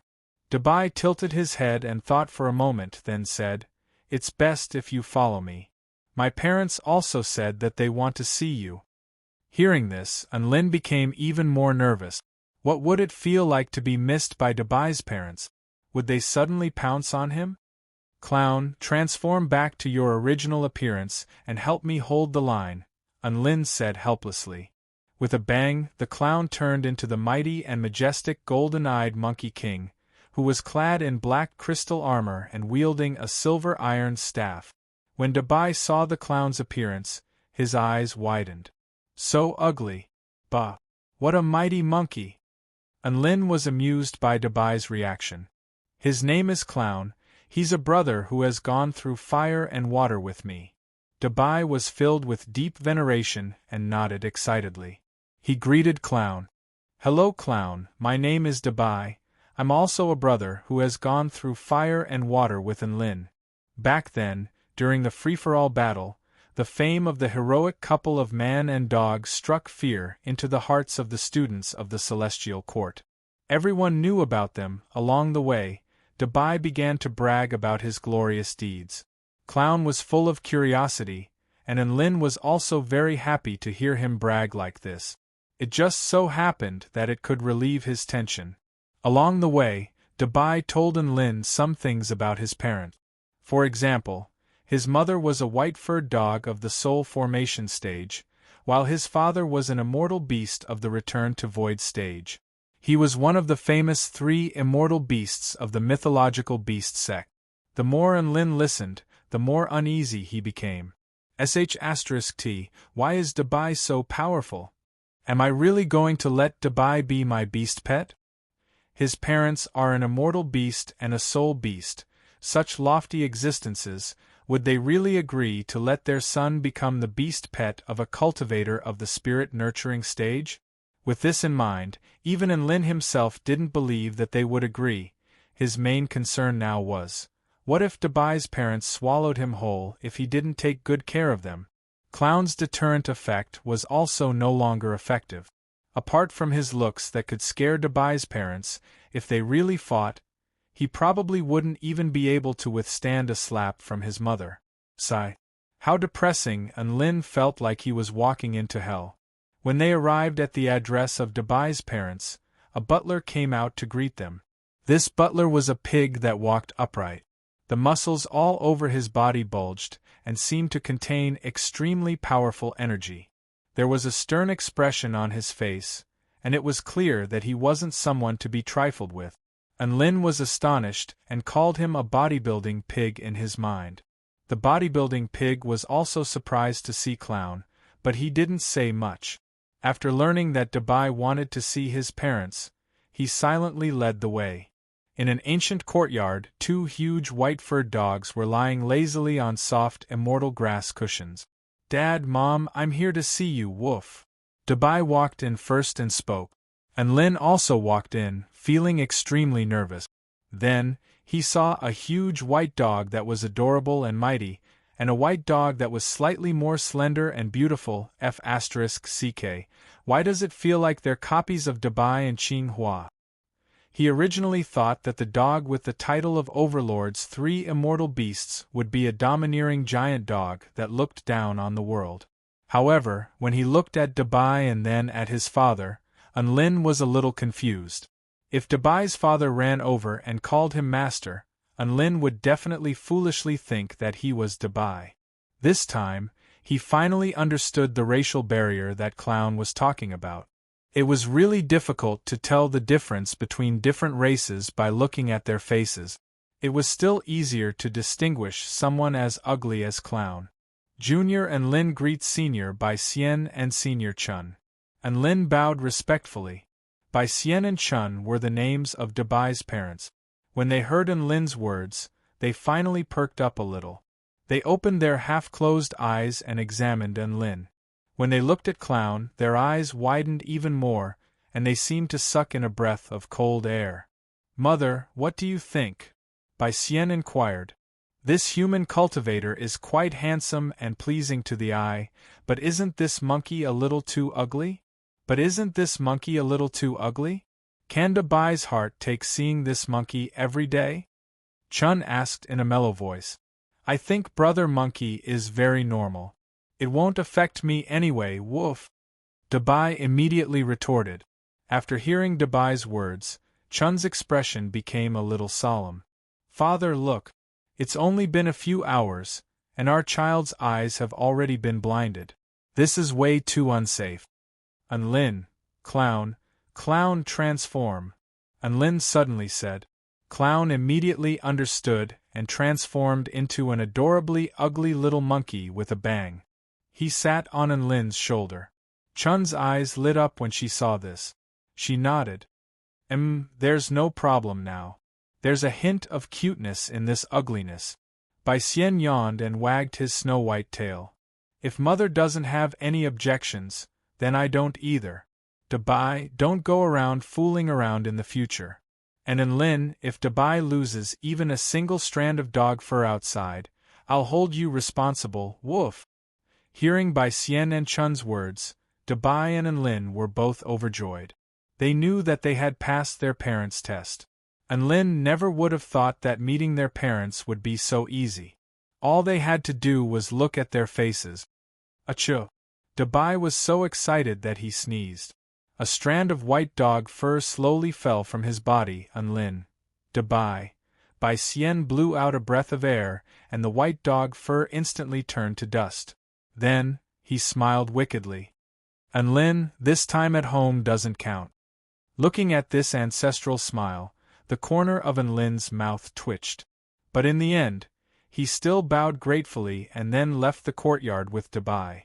After Lin and the others left, Bai Xian and Chun continued to lie lazily on the immortal grass cattail. Chun narrowed her eyes. "Child's father, is this Lin really going to be all right?" Bai Xian scratched his belly with his paw and said slowly, "In any case, I can't see through this human cultivator.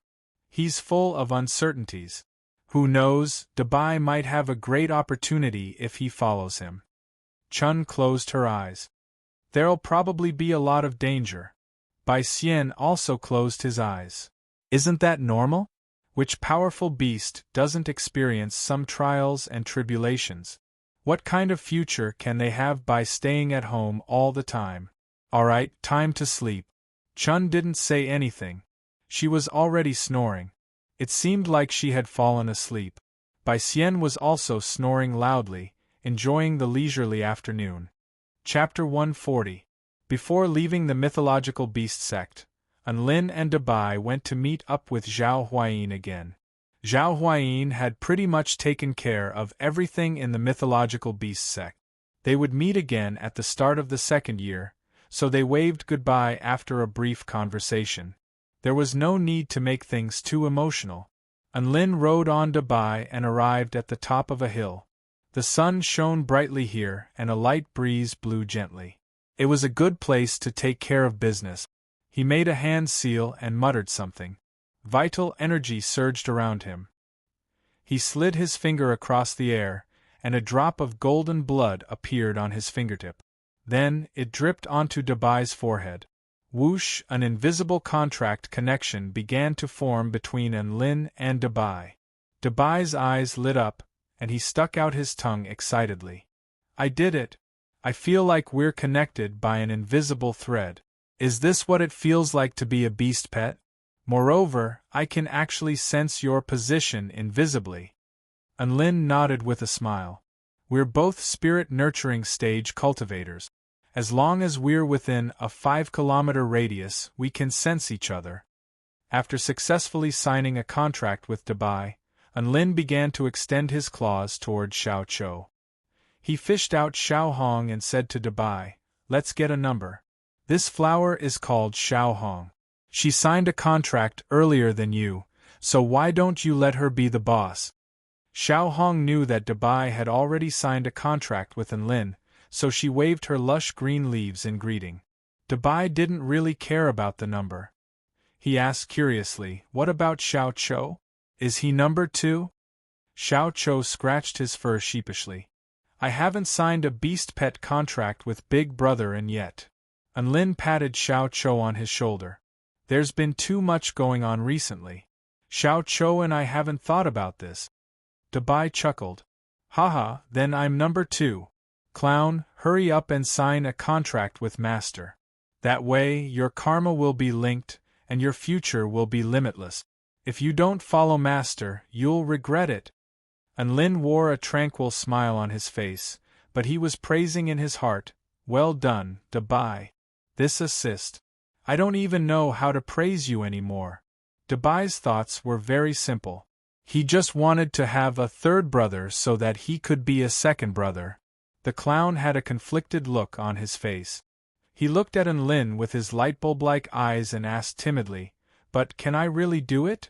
The clown had learned quite a bit about Anlin's legendary deeds during this period of time. Thus, he also understood that Anlin would definitely become a great figure that soared through the 9 heavens in the future. Would such a great figure really accept him as a pet beast? Seeing the clown's lack of confidence and inferiority, Anlin was also stunned. Then, he began to understand what the clown was worried about. "Heavens, I can't wait for you to become my pet beast. How could you feel inferior?" A warm smile appeared on Anlin's face. He said gently, "Clown, you and I are brothers. A pet beast contract will only make our relationship closer. There's no problem." What kind of caring and gentle words! The clown was extremely touched. He then nodded excitedly. "All right, thank you, Big Brother, and come, let's sign the contract." Just like that, Anlin's golden blood dripped onto the clown's forehead, and the two of them successfully signed the contract. Ding dong, mission complete. The system's notification made Anlin ecstatic. The contents of the 6 strikes of the War God, the intermediate rank War God sword technique, began to flow into his mind. Moves, magic arts, intent realm, Tao enlightenment, true intent. Only now did he realize how profound the 6 strikes of the War God was. It was so exquisite that he had never seen anything like it before. The sword True Intent even pointed to the source. "Clown, come and spar with me." Anlin's longsword was already thirsting for blood, and he immediately began to speak. The clown immediately transformed into his original form. He held a silver staff in his hand, and an extremely powerful aura burst forth from his body. Although he didn't know why Anlin suddenly wanted to spar, He wouldn't refuse since sparring would help him improve his battle prowess. Very well, I'm going. Unlin wielded his golden glazed sword and charged toward the clown. Streaks of dazzling golden light slashed out. The clown looked at the streaks of light, and he couldn't help but feel a sense of danger. One had to realize that Unlin was only of the spirit-nurturing initial stage, while he had already advanced to the spirit-nurturing final stage. Even though there was a gap of 2 ranks between them, Unlin was still able to unleash a sword strike that was threatening to him. How could he not be shocked? The clown didn't dare to underestimate Unlin in the slightest. He wielded his silver staff and fought with all his might against Unlin. Boom, boom, boom. An explosive boom erupted from where the two of them fought. The ground within a radius of 100 feet cracked open, and debris flew into the air. Unlin's sword strikes were unpredictable and exquisite. The more the clown fought, the more apprehensive he became. In terms of strength and speed, the clown was definitely superior to Unlin by quite a bit. However, this disparity was made up for by Unlin's fearsome swordsmanship. However, the clown was a spirit-nurturing final stage spirit beast, so his vital energy capacity was more than double that of Unlin's. Thus, the clown still had the upper hand. The more Unlin fought, the more exhilarated he became. This was him. This was the true sword immortal Unlin. Be careful, clown! Unlin yelled, and a white gust of wind suddenly revolved around his golden glazed sword. Due to the enhancement of the wind spirit technique, the wind became even purer and more ethereal. First technique, wind sword. Unlin's aura suddenly changed, and his sword slashed through the air, leaving a series of afterimages in its wake. So fast. The clown's heart jolted, and he immediately turned his staff around to defend himself. However, Unlin's sword strikes were so fast that it was almost impossible to follow them with the naked eye. Bam! Bam! Bam! The golden glazed sword slashed into the clown's black crystal armor, and dazzling sparks flew. In the blink of an eye, the clown had been struck over a dozen times. If it weren't for the armor, the clown would have been severely injured already. What a terrifying sword technique again! The clown retreated a few steps. He was also having a great time, and his battle-intent soared as he raised his staff and charged forward. Wait, don't fight anymore! Unlin panted heavily as he placed his hands on his knees. The clown was slightly taken aback, and he looked at Unlin's exhausted expression. Are you tired? He asked uncertainly. Unlin nodded and sheathed his sword. He lay on the cracked ground and panted heavily. The 6 strikes of the war god were truly powerful. He could just barely keep up with the clown with the normal sword strikes. If he were to use the 6 sword techniques, he would be able to turn the tide of the battle. However, the amount of vital energy he had to expend was simply too terrifying. He had only used the first technique, but his sea of vital energy was already on the verge of drying up. This was even after he had expanded his sea of vital energy and cultivated the evergreen technique. At this moment, Dabai ran over with an excited expression. As expected of Big Brotherin, you're so powerful and handsome when you use a sword. Dabai also followed the clown's example and addressed Unlin as Big Brotherin. He felt like this was the only way to accentuate Unlin's domineering aura. Unlin scratched his head sheepishly. Before he knew it, a joyful smile had appeared on his face. His dream of becoming a sword immortal had finally come true. Let's go and have some fun at the Vermilion Bird Sect. Chapter 141. On an inky black floating continent, there lived a mysterious tribe.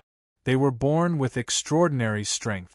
Even the normal residents who didn't know how to cultivate possessed the power of a high-rank Dao body. Once they reached adulthood, even a normal person could fly in the sky with their black wings.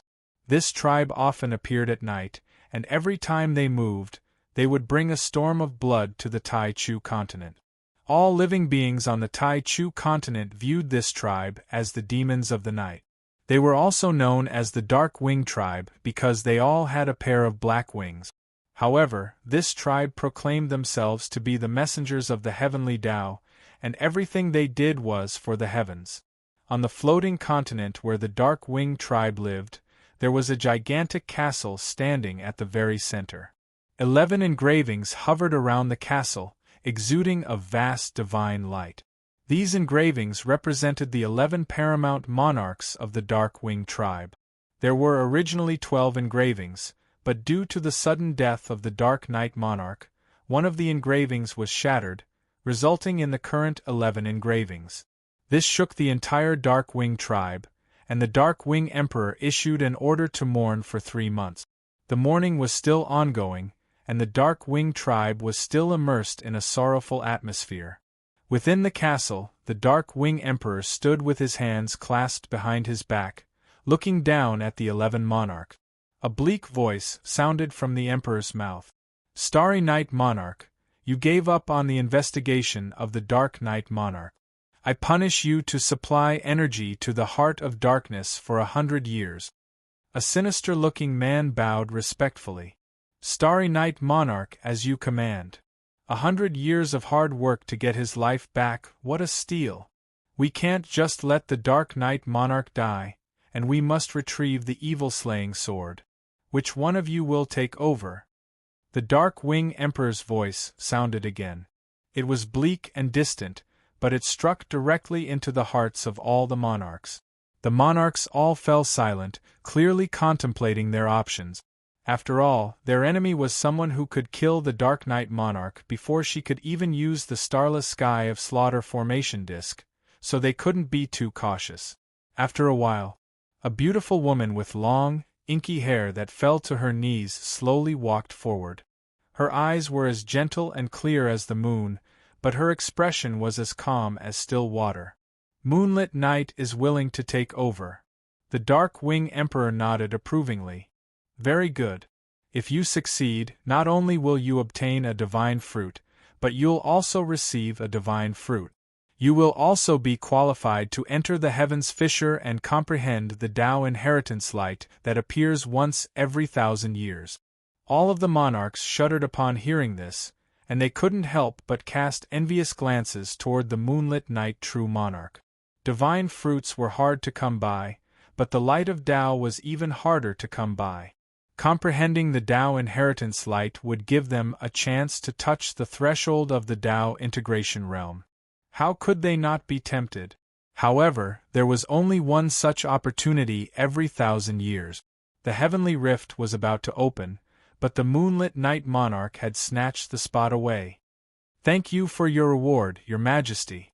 In the face of such a tempting reward, the Moonlit Knight Monarch merely extended a calm salute to express her gratitude. The Dark Wing Emperor nodded upon seeing this.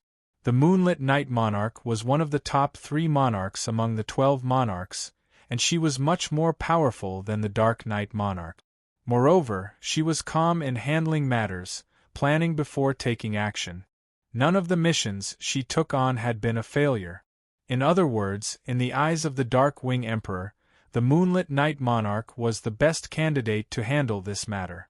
Sure enough, she had stepped forward. The Dark Wing Emperor's eyes seemed to pierce through space as he looked toward a certain direction.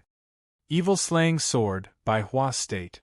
Within a specialty restaurant, Unlin, who was feasting with Dabai and the others, suddenly sneezed. "Why are you sneezing while eating? You're affecting my appetite, woof." Dabai raised a paw in protest. Unlin chuckled sheepishly.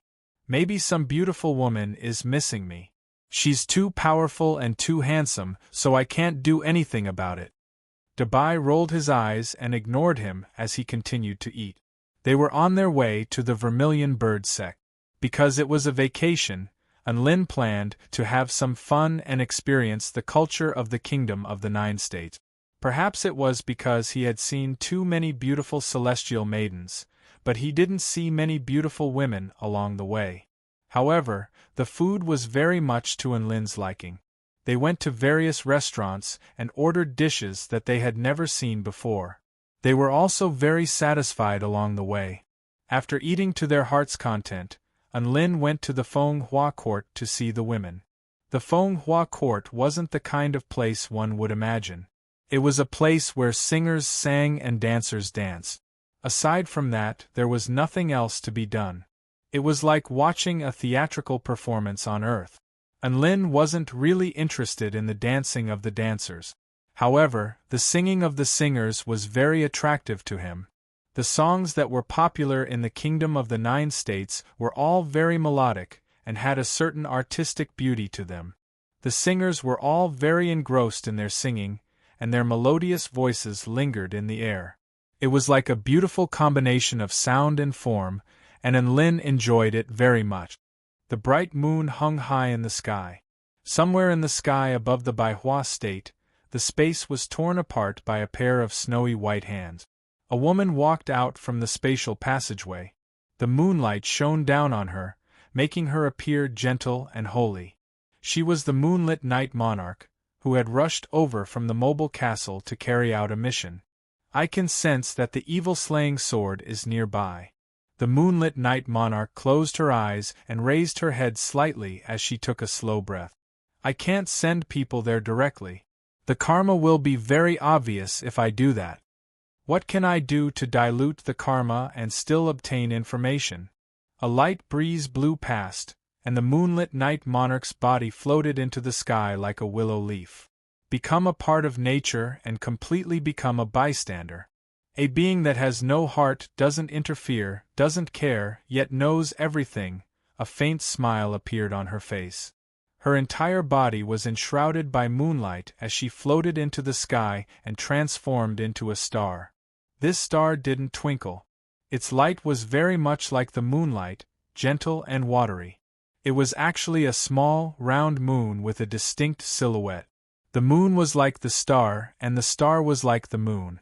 Even though it had become a part of nature and had no heart, it still saw Lin. To put it more accurately, it didn't see Lin. Rather, it was because it had some kind of connection with the evil-slaying sword, which made Lin stand out. At the amorous flower court, the female singer finished her song, and the audience below the stage applauded enthusiastically. Even Dabai squatted on the ground and applauded excitedly. He had never been to a place like this before. Being able to watch beautiful women dance and listen to beautiful women sing was an extremely enjoyable experience for him. The law of racial estrangement didn't seem to apply to Dabai. As soon as he saw beautiful women, Water Woof Woof's eyes widened like a lonely old man seeing a beautiful young woman. Lin wondered if Dabai was a man in disguise. Otherwise, how could he be even more excited than he was at the sight of beautiful women? Achoo! Just as Lin was applauding, he sneezed again. Dabai chuckled. Big brother, you sure have a lot of luck with women tonight. Another lonely beauty is thinking about you. Lin sniffled in resignation. Sigh, what should I say to a girl like her who stares at me silently and thinks about me secretly without confessing? Chapter 142. There was a gargantuan tree over 10,000 meters tall in the Nanling County of the Baihua State, with a canopy of several kilometers wide. Above the canopy there were countless buildings and pavilions, creating the image of an immortal. This was actually the home of the renowned vermilion bird sect. Wow, this tree is so big! Lin exclaimed in admiration at the sight of this gargantuan tree. They had already begun to fly towards the canopy of the tree that covered the sky. Countless luxurious and magnificent pavilions were situated on the canopy, bathing in the brilliant sunlight and glistening. Humph!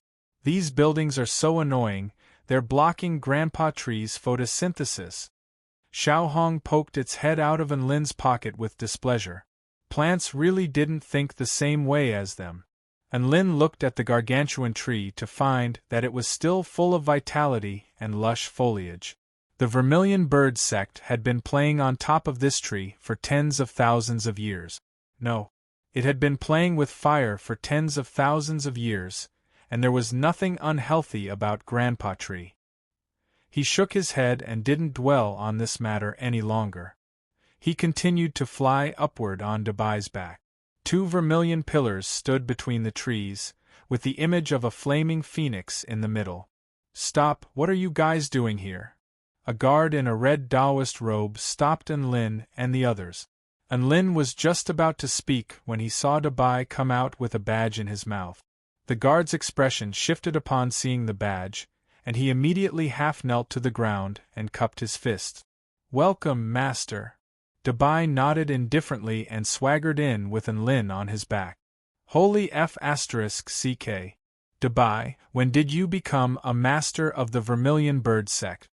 Lin stroked Dabai's head in astonishment. Dabai smiled triumphantly. "I came to the Vermilion Bird sect with my dad when I was young, and Elder Zhu gave us badges like this one.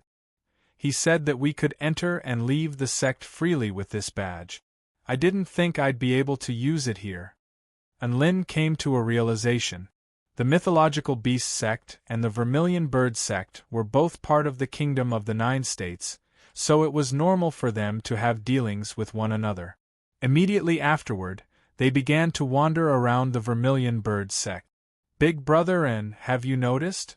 We're getting a lot of attention on the streets." Dabai was feeling a little smug. "Do you think it's because I'm too handsome or because you're too eye-catching?" Lin stroked his chin and pondered. "I think it's both." Dabai raised his proud head and a sly smile appeared on his face at the Vermilion Bird sect disciples. At this moment, another 2 male disciples of the Vermilion Bird sect passed by. When they saw Dabai's devilish smile, the corners of their mouths twitched, and they quickly walked away. Then, one of the males from the Vermilion Bird sect asked in a low voice, "Where did that man come from? He's sitting on a strange dog. What a joke." Another man shook his head and tried to hold back his laughter. "Do you think this is funny? You didn't notice the little monkey on his shoulder. That monkey is the funny one in the forbidden area of the sect, on the Yang God arena." A woman dressed in a light green dress was meditating with her eyes closed. She extended a slender finger and lightly tapped the hovering fire spirit bead. An extremely pure flame power flowed into her body through her fingertip, fusing with it and transforming it. "Haha, Xiaolan, I just saw a weirdo on the street." "Wait, no, it's 2 weirdos."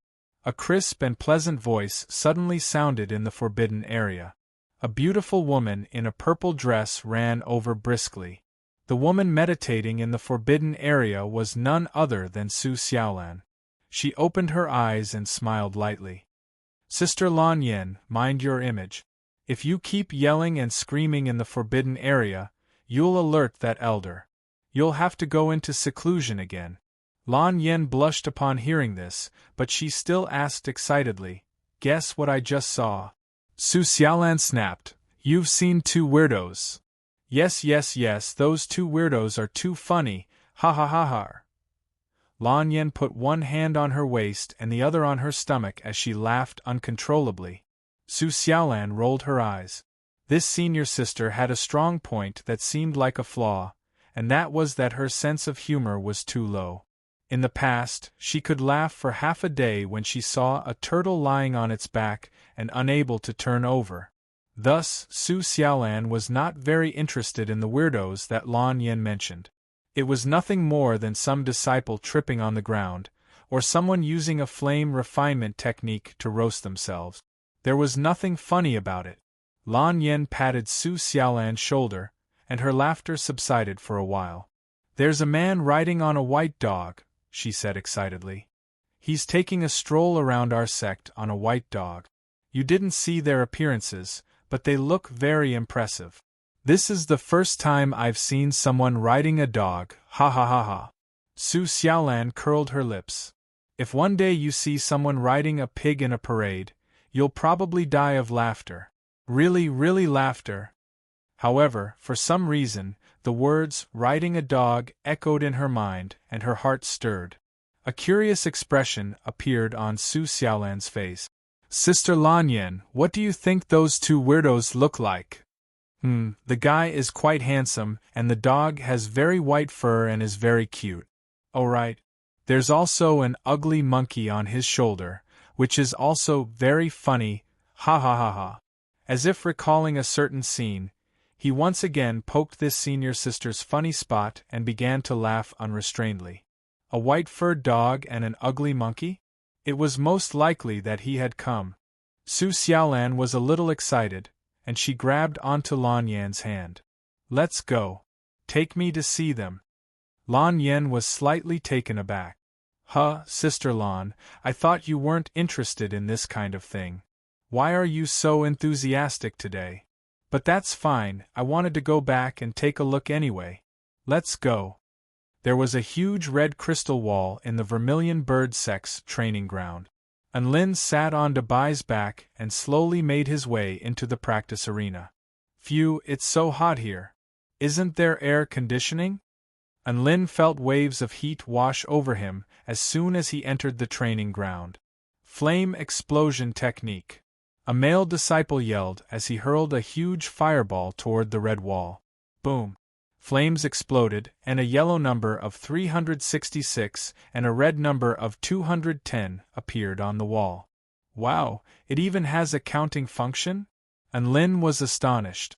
After that, they asked a disciple in the training ground, and they learned that the yellow number represented the power of the spell technique, while the red number represented the purity of the flame's spell technique.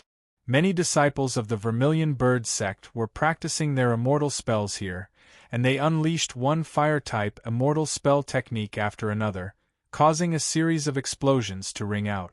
Flames spread everywhere, and many places became extremely hot.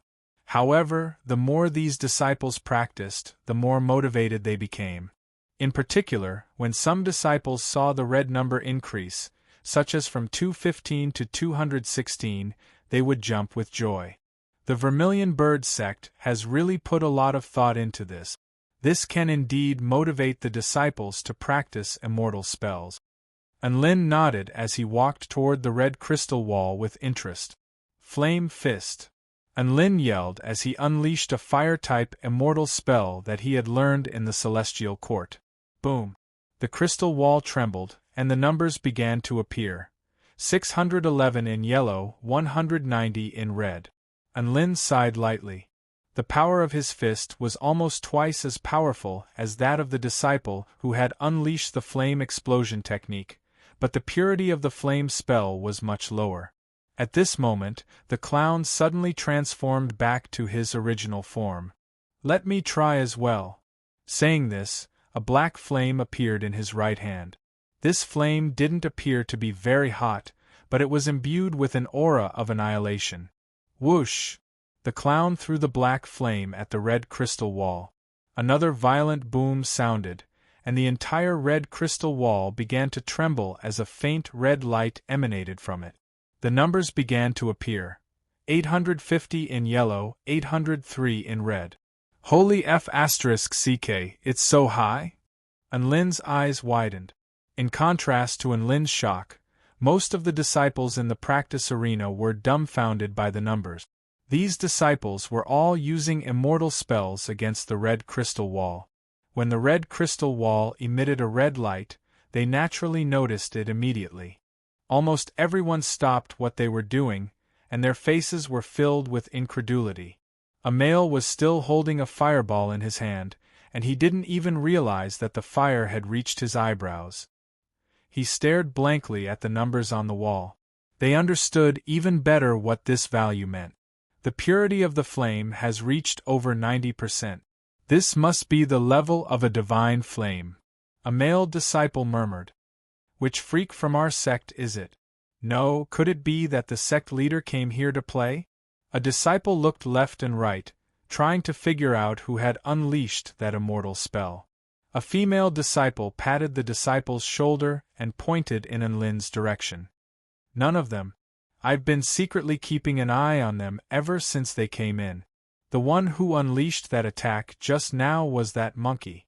As the news spread, the practice arena was in an uproar.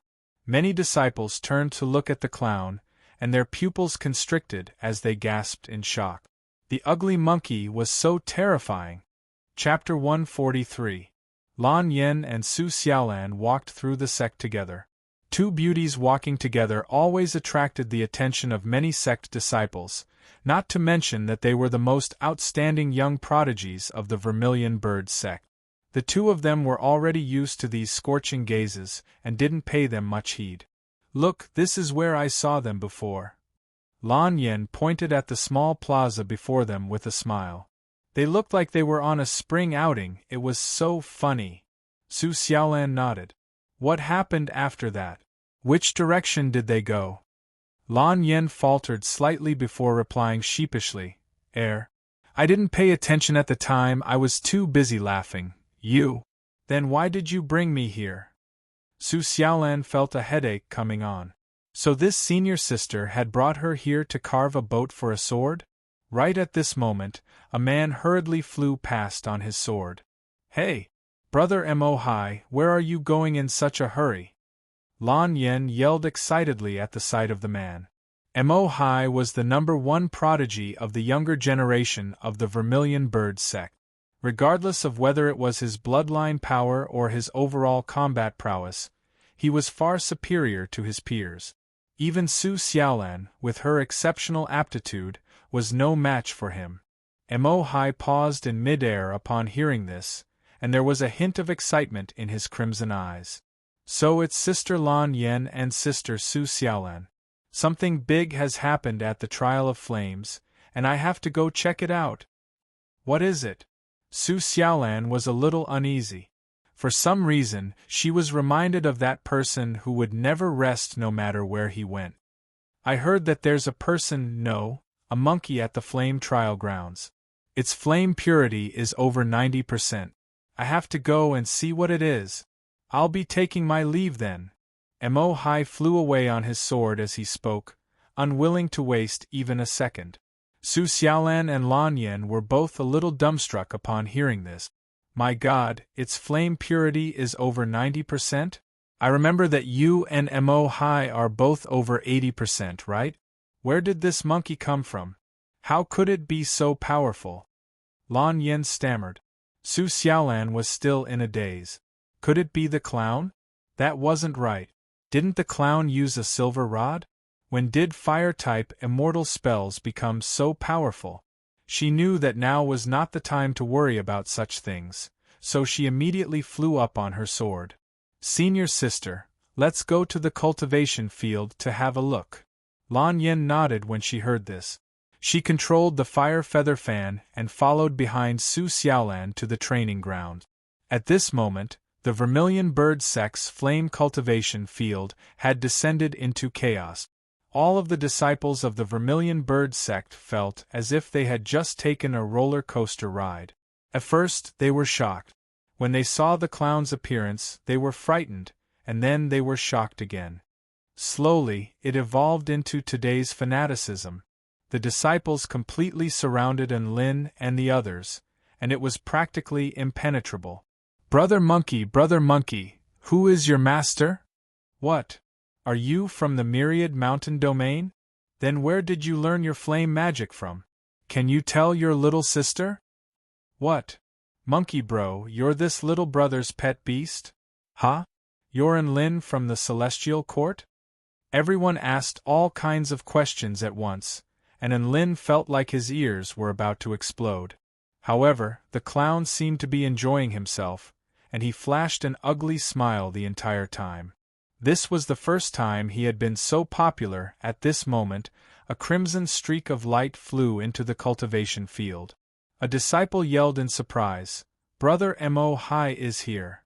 All of the disciples parted to let him pass.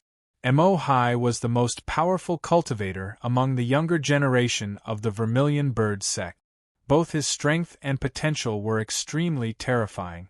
They didn't dare to block Brother Mo Hai's way. Instead, they all looked at him with awe and veneration. And Lin saw an ordinary-looking man with crimson eyes walking toward them. His entire body was emitting a vast and powerful aura. This senior brother Mo Hai that all the disciples were talking about was no ordinary person. "I am Mo Hai. You're the monkey whose flame power purity is over 90%? The man cupped his fists at the clown and asked directly. "That's right." The clown nodded. Hee, very good. Flames burned in Mo Hi's eyes as his aura completely erupted. Boom. Scorching waves of flames began to radiate outward with him as the epicenter. All of the disciples stumbled back in fear as their faces paled. Unlin's heart jolted with shock upon seeing this. This is a domain. No, it's only in its embryonic form. Is it half-step soul formation stage? Mo Hi was enveloped in crimson waves of flames as he stared at the clown with a scorching light in his eyes. The clown gripped his silver staff tightly and didn't take a single step back. He knew that this battle was unavoidable. Mo Hi also burst into laughter upon seeing this. He clenched his fists, and his shirt tore open to reveal his muscular muscles. Ha ha ha ha, now then, please use your powerful flames to burn me to your heart's content. He raised his hands high into the air as he spoke and closed his eyes, as if he were a holy disciple receiving divine light. All right, let's fight. The clown's bulb-like eyes widened in shock as he raised his silver staff high into the air. Unlin rubbed his eyes before glancing at the half-naked Mo Hi with his eyes closed. The corners of his lips twitched slightly. Mo Hi opened his eyes upon seeing that the clown wasn't moving. What is it? Come and burn me. The clown, I'm begging you, just one more time. Can't you just treat me like a red crystal wall? Mo Hi begged. At this moment, the spectating disciples also began to stir. Burn him, burn him, burn him! Hurry up and burn Brother Mo Hi. Brother Monkey, I'm begging you, hurry up and burn him.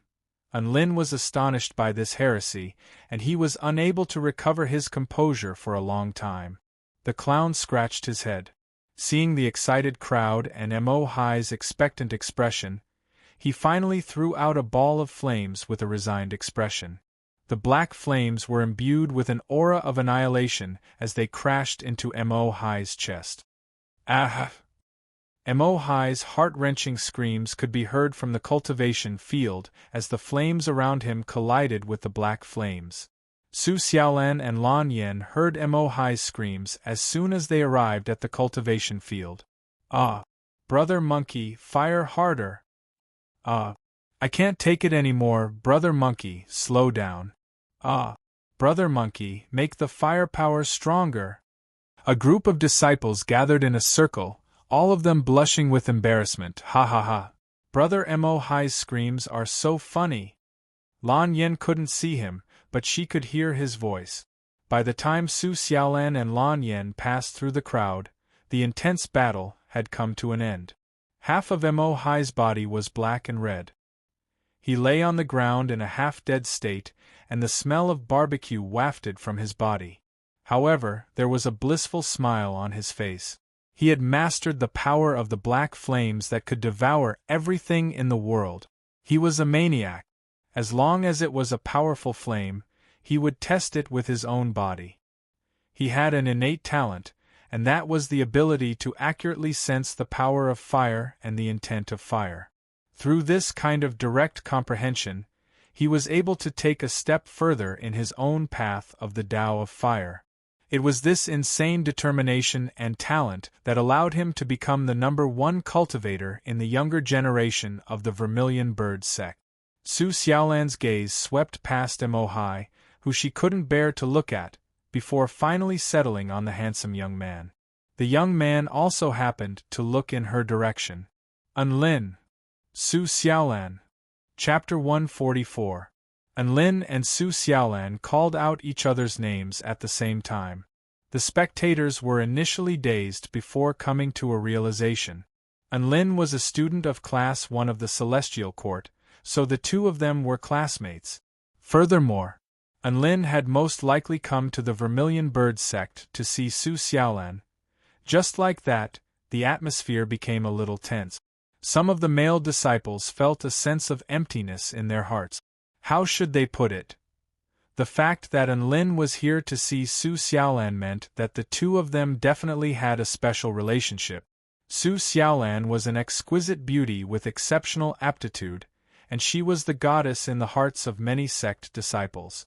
A man had come to flirt with their goddess. Even his beast pet was super badass, so how could he possibly be weak? As such, they didn't even have a chance to mock him. How could they not feel conflicted? Su Xiaolan's flawless face blushed a little under the gazes of so many disciples. Normally, she would be able to remain composed even in front of tens of thousands of people. But now, these people weren't looking at her. Instead, they were looking at her and Enlin. What are you doing here? Su Xiaolan's heart was beating a little erratically as she spoke in a pleasant yet gentle voice. I'm here to see you. Enlin blinked as if to say, isn't it obvious? Oh. The female disciples began to jeer. All the male disciples felt as if their hearts had been stabbed by a sword. It hurt so much. The jeering made Su Xiaolan's face turn red all the way to her ears. She was at a loss for words. In the end, she gritted her teeth and grabbed Enlin's hand before flying off on her sword. Let's go somewhere else to talk. She flew off into the distance with a whoosh as she spoke. Woof! Wait for me! Dabai yelled as he chased after her. The clown and Lan Yen also turned into a streak of light and followed closely behind. The crowd of disciples in the training ground stared blankly at the two people who flew away, their hearts surging with tempestuous waves. In less than half a day, a piece of breaking news would spread throughout the entire Vermilion Bird sect. Shocking! The mysterious man charged into the Vermilion Bird sect, roasted Mo Hai, and took off with Goddess Xiaolan. Su Xiaolan brought Enlin to a courtyard. She calmed herself down and complained, "Why didn't you inform me in advance that you were coming to see me?" Enlin was a little embarrassed as he said, "This is a last-minute decision. After all, the holidays are really too boring, so I wanted to walk around and have a look. Did I cause trouble for you?" When Su Xiaolan heard Enlin's words, she snorted softly and didn't reply, but her heart was filled with warmth. At this moment, Dabai descended from the sky, followed by the clown and Lan Yen. "Haha, Sister Xiaolan, so he's the Enlin you've been talking about?" Lan Yen felt like this was far too interesting. The weirdo she had encountered was the Enlin that Su Xiaolan had been talking about. "Who's been talking about me? I've only mentioned him once in a while, okay?" Su Xiaolan retorted anxiously. "No wonder Big Brother and has been sneezing a lot recently. Xiaolan has been missing you." Dabai added fuel to the fire. Enlin stroked his chin as if he had just received an explanation. "I see." Su Xiaolan's face, which had just recovered from a long time, became flushed again. "So you're a big-headed ghost. Don't think too much about it." However, Lan Yen didn't seem to mind. She looked Enlin up and down carefully before nodding in satisfaction. This Enlin looks quite pleasing to the eye. Also, buy one get two free, it's a good deal. Sister, you've passed the test." Lan Yen turned to Enlin with an encouraging expression as she spoke. Su Xiaolan's chest constricted. "I don't need you to do that. Enlin and I are just friends, do you understand?" She felt like she couldn't allow herself to be misled by Enlin anymore. "Let's go. It's rare for you to come here, so I'll take you on a tour of the Vermilion Bird sect." She turned to glare at Lan Yen as she spoke. "You're not allowed to follow me." Lan Yen raised her hands in the air, but the smile on her face didn't fade. All right, I won't be a third wheel." I understand. Su Xiaolan's voice faltered, and she really wanted to yell, "What the F***ck do you understand?" In the end, she repressed the urge to say this out loud, and she flew into the air on her sword with Enlin in tow. In the courtyard, Dabai and Xiao Chou looked at each other. Dabai, are we considered third wheels? Xiao Chou, I don't know if you are, but my eyes are like light bulbs, so there's no way I'm not, right? Ha ha ha ha ha. You guys are hilarious, ha ha ha ha. Lan Yen couldn't help but burst into laughter at the exchange between Dabai and Xiao Chou, and she couldn't even stand up straight. Dabai. Xiao Chou.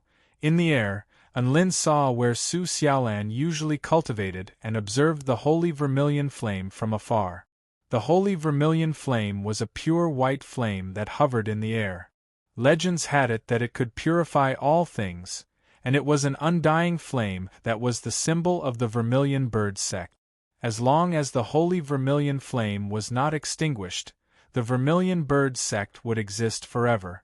After touring around the Vermilion Bird sect, the two of them landed on a thick branch at the outermost edge of the tree.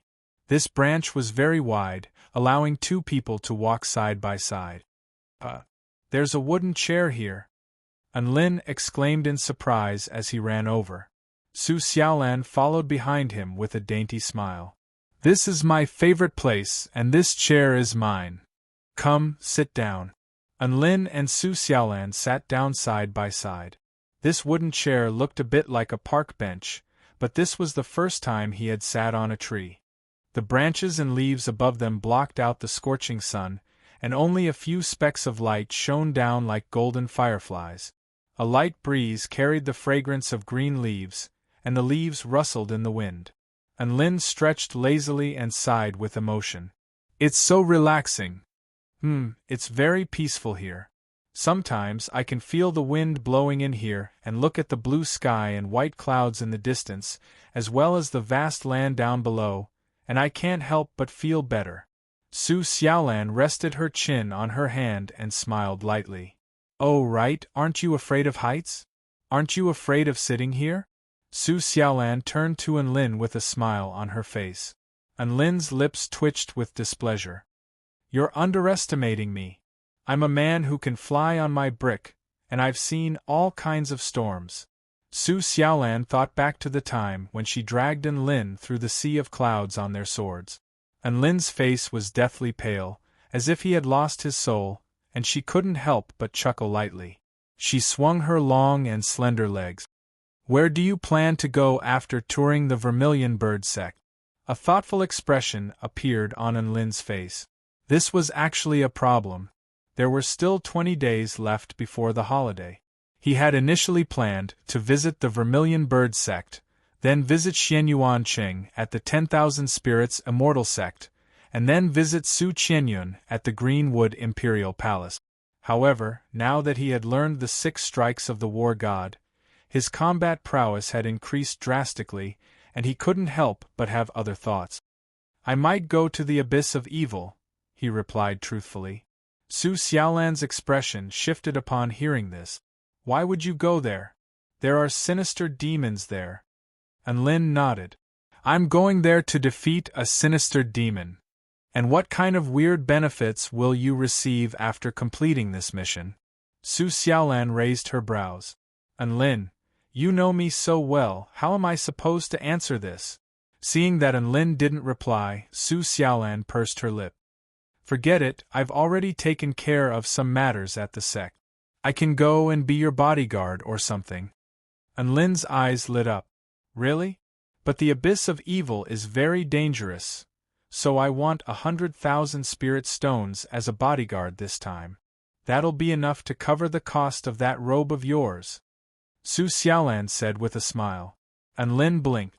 "Didn't we already cover the cost of the photo? That photo doesn't count. How could I take advantage of you like that?" "It's settled then." Su Xiaolan waved her hand with a determined expression. Anlin thought for a moment. It was indeed a good thing to have another spirit-nurturing stage cultivator as a helper. "All right, it's settled then.